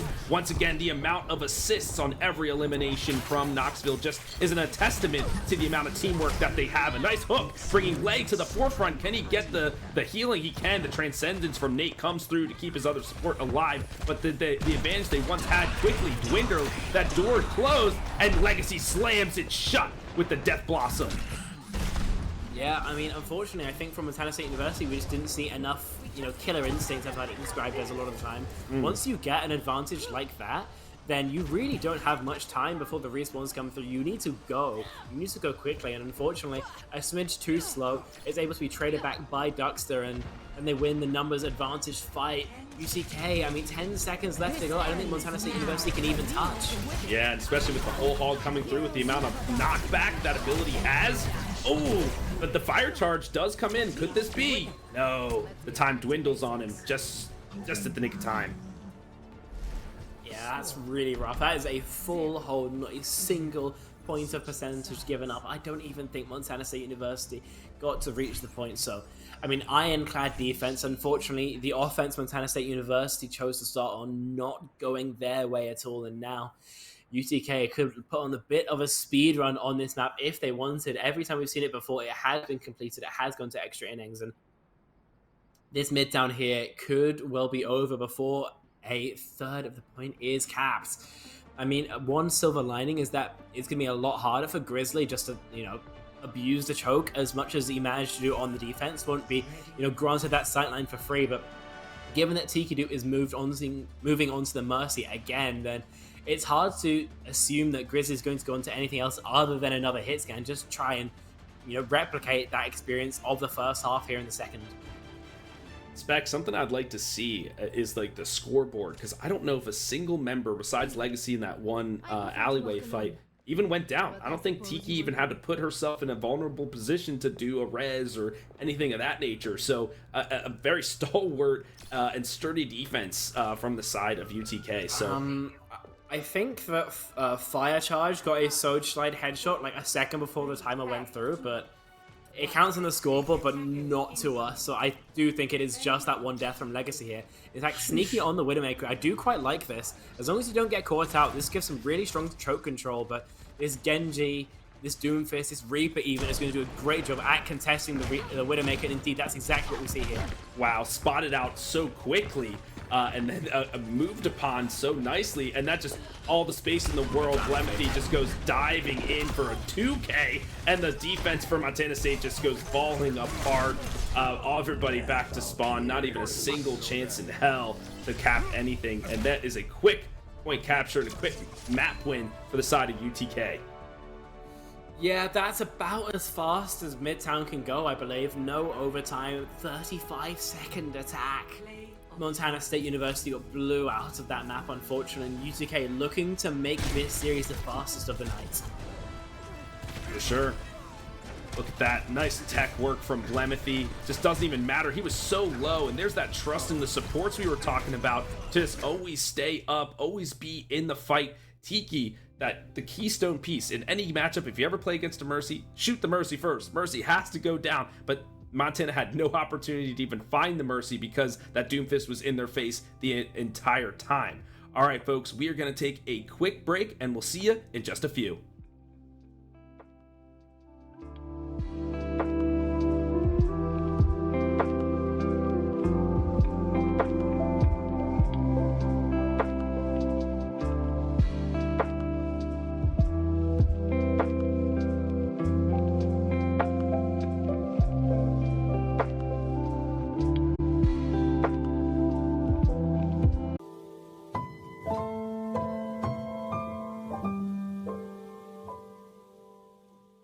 Welcome back, everybody. HD Philly B here with my buddy Spec, and we have an enthralling matchup for you of the University of Tennessee, Knoxville, and Montana State University. Currently, UTK is up 2-0, but we are going to the Flashpoint map of Saravasa. We've seen a ton of different tanks in this game. We've seen Roadhog, we've seen Doomfist, we've seen Ramatra. So, Spec, what do you think? Are we going to see even more a different tank round like Carousel going into this one? I mean, I think UTK are going to play whatever they please, and I think Montana State University are going to start on something standard like a Ramacha, maybe a Sigma, and then realistically I think they're going to flex to try and counter out whatever UTK is doing. So if they're running like a Doomfist, they'd run a Roadhog, for example, but we're going to wait and see exactly how that rock, paper, scissor matchup works out on Saravasa, of course. Should this go the way of Montana State University, then Circuit Royale and Coliseo are on the cards yet still. Haven't been made to go to those later stage maps just yet tonight, and Montana State University, if they want to survive, going to have to play through all of them. So it looks like we're having a few swaps coming in for the side of UTK. Grizzly's going to go to support, Blamethy DPS. I think Legacy will be going into the tank. So UTK definitely going to run something a little bit different on Saravasa. Duxta, I'm hearing as well, will be on DPS. If we know of how proficient, how lethal he is with those Ana grenades, if he chooses, a Junkrat or something, any projectile hero, I'm sure he'll be just as proficient launching those out towards the enemy. So a few changes coming in from UTK. Let's see if that messes up their coordination. I don't think so. I would love to see the Wrecking Ball again, Spec, but I think we might see the Junker Queen on this one as folks are running around the map here on Saravasa. Yeah, and I mean, and Thaler moving over to DPS for Montana State University means that Stardust Dog can come in on that support role, but else it seems to be more or less the same for Montana State University, not the same wholesale swaps we've seen from UTK. In fact, from UTK, only Tiki Dupe is going to be on her main role. Yeah, Blamethy's on the Widowmaker, and Widowmaker on this map is, it's bad. I can't really mince my words here. Widowmaker is appalling on this map, but if anyone can make it work, it might just be the absolute prodigy that is Blamethy, so I'm gonna have to wait and see if Blamethy can make me eat my words. I mean, from what we've seen, he is a Widow specialist. If he plays DPS, this is the only character he goes to. Very proficient on maps such as Circuit Royale. But like we were mentioning, Spec, in this close quarter streets battle of Saravasa, I don't know if Widow will be able to get it done. Maybe he'll just use the assault rifle mode to really thwart the enemy, but we'll see. Do they not even know he's here? Oh my gosh, Wrecking Ball, no! Just squishing the enemy and putting in a ton of damage, and that creates the space for Blamethy to just put in the headshots. There goes Fire Charge. Cooled off there and back to spawn. Duxa goes rolling in with the Cowboy and finds Lei in the backline as well. The point capture will go for the way of UTK to start this one off. I mean, this spam composition that UTK is playing, just heavy angles, heavy damage, is so good at shutting down what Montana State University want to do. It requires such a focus and such practice rotations to get close to that. I mean, before anyone has a chance to get within effective range of the Junker Queen, then someone's had their head ripped off by Blamethy or by perhaps Duxta. So, there's a chance here if Blamethy is caught unawares, if no one comes to help the Widowmaker in this duel, and drops to 19 HP. Oh! Wow, putting the golden gun to great effect there. We know if you have the golden gun, you must be good, right? So nice headshot, nice duel there. It's been a while since I've seen a Tracer Whittle duel like that. And then Blamethy uncontested there in the back line, just laying down shots. And UTK is able to recapture the point. 20% given up. It doesn't matter too much in the grand scheme of things, and Fire Charge gives up on the, I believe it was the May before, over to the Sombra now, actually. I don't mind this at all, but I mean, Blamethy is taking names and taking heads right now on the Widowmaker. The sights as well going to make it a lot harder for the Sombra to scale, but I mean, it doesn't even matter if Blamethy is just going to keep on landing shots like he is right now. Nobody is safe when Blamethy is on the Widowmaker, especially when they're being popped up by this Wrecking Ball. The timer is ticking down, and another headshot comes through from the Widowmaker specialist, and point one goes the way of UTK. I mean, that is absolute domination! Oh! This is disgusting from Blamethy. Absolutely slapping Montana State University down. First flashpoint, that's Marquette going their way. And here on Palace with some longer sightlines is only going to favor the Widowmaker more. My goodness. Well, Spec, what do you switch to Winston? Do you switch to Diva? Like, what do you do? This guy's Oh, no! I mean, yeah, like a dive tank is in theory pretty good against Widowmaker. Your Sombra Tracer should be very good against Widowmaker, but Blamethy is doing a great job of playing in line of sight of his supports. So somewhere where he can always, get some help, and as well, if you're landing shots like this, there's only so much you can do. A Widowmaker's just going to take names, but forced to give up some space, it might finally be finding the pressure a little bit too much. Okay, so will the dominoes start falling for the side of UTK? They do have a ton of check marks to their name. Here comes the infrared sight. I don't know if that's necessarily useful in this scenario, but it is thrown out there. Here comes the Kitsune Rush. Does that charge up the rifle shot a little bit more? Oh, no! A quick flick from the side of Blemethy just takes the head of Nate and sends him back. See you later, friend. A nice hook shot to the fountain. Can he get a shot off of it? Ooh, if he had got one, I would have put money on it. Another headshot. This man does not miss the heads. He is clicking left and right. The point hold for UTK. One runs out of creative ways of saying that Blemethy hit a good shot, but I mean, that's exactly what's happening. He's shooting them in the head, and Montana State University are going back to spawn repeatedly. Legacy going down here does make it a smidge awkward for UTK, but 20% left to go. They could well just trade it even, play a slow match, and make it so that Montana State University just don't have the time to get a flip here. Legacy's actually moved over to the Reinhardt, but Blemethy again slaps fire charge straight back to spawn. I mean, I thought the Sombra was invincible. I think he just shot into nothingness and clipped ahead. The kid just does not miss. A nice cleanup there from Duxta on the Reaper, and Legacy switched over to the Reinhardt. Spec, I think we've almost seen every tank in the game at this point in this series. I think we just need to see the Winston and we'd be good to go. So do love to see that switch there from Legacy. Let's see what he can get done with it. 5 check marks though, however, for the side of Montana State. Maybe they can use them to capture this point and start accruing some percentage.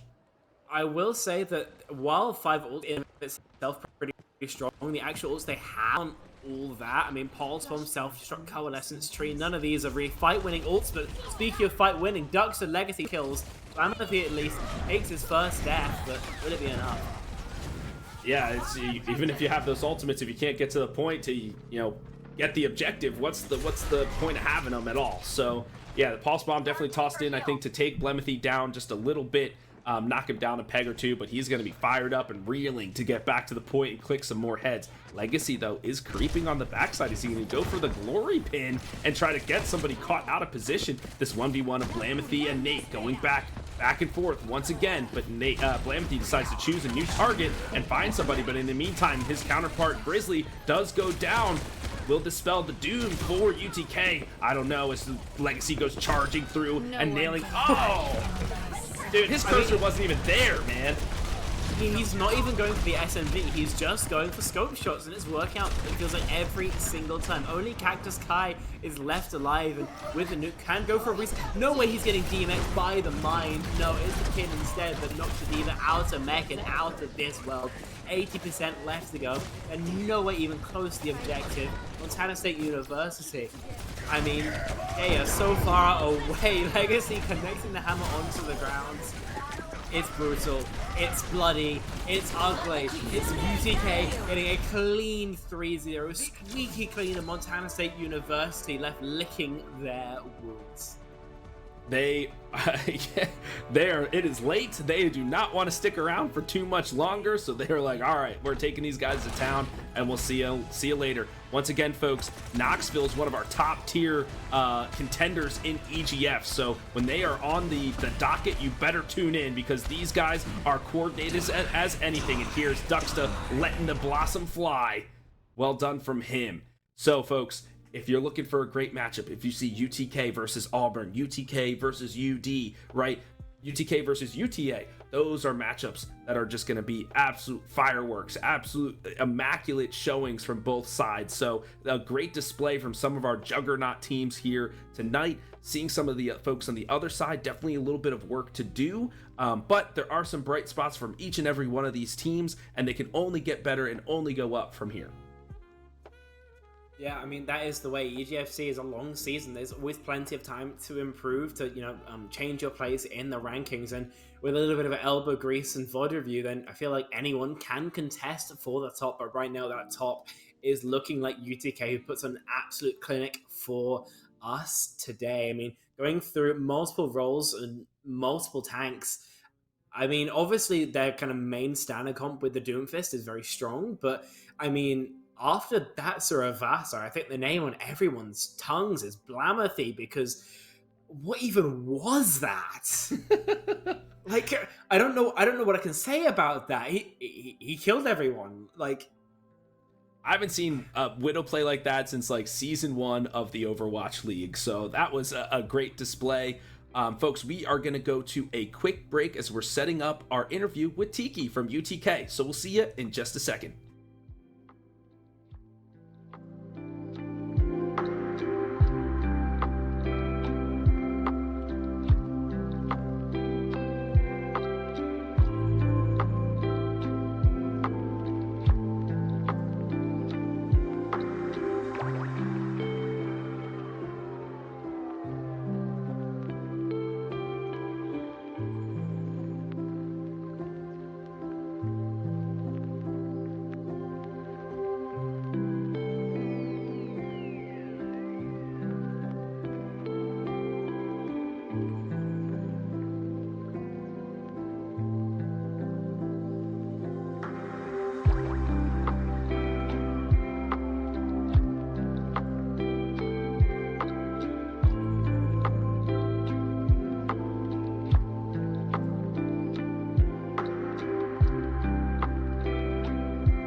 Welcome back, everybody. We just concluded our matchup of the University of Tennessee at Knoxville versus Montana State University. So a 3-0 victory for UTK. And we have a very special guest, Tiki, one of the main supports for UTK, coming in for just the voice channel portion. Tiki, how are you?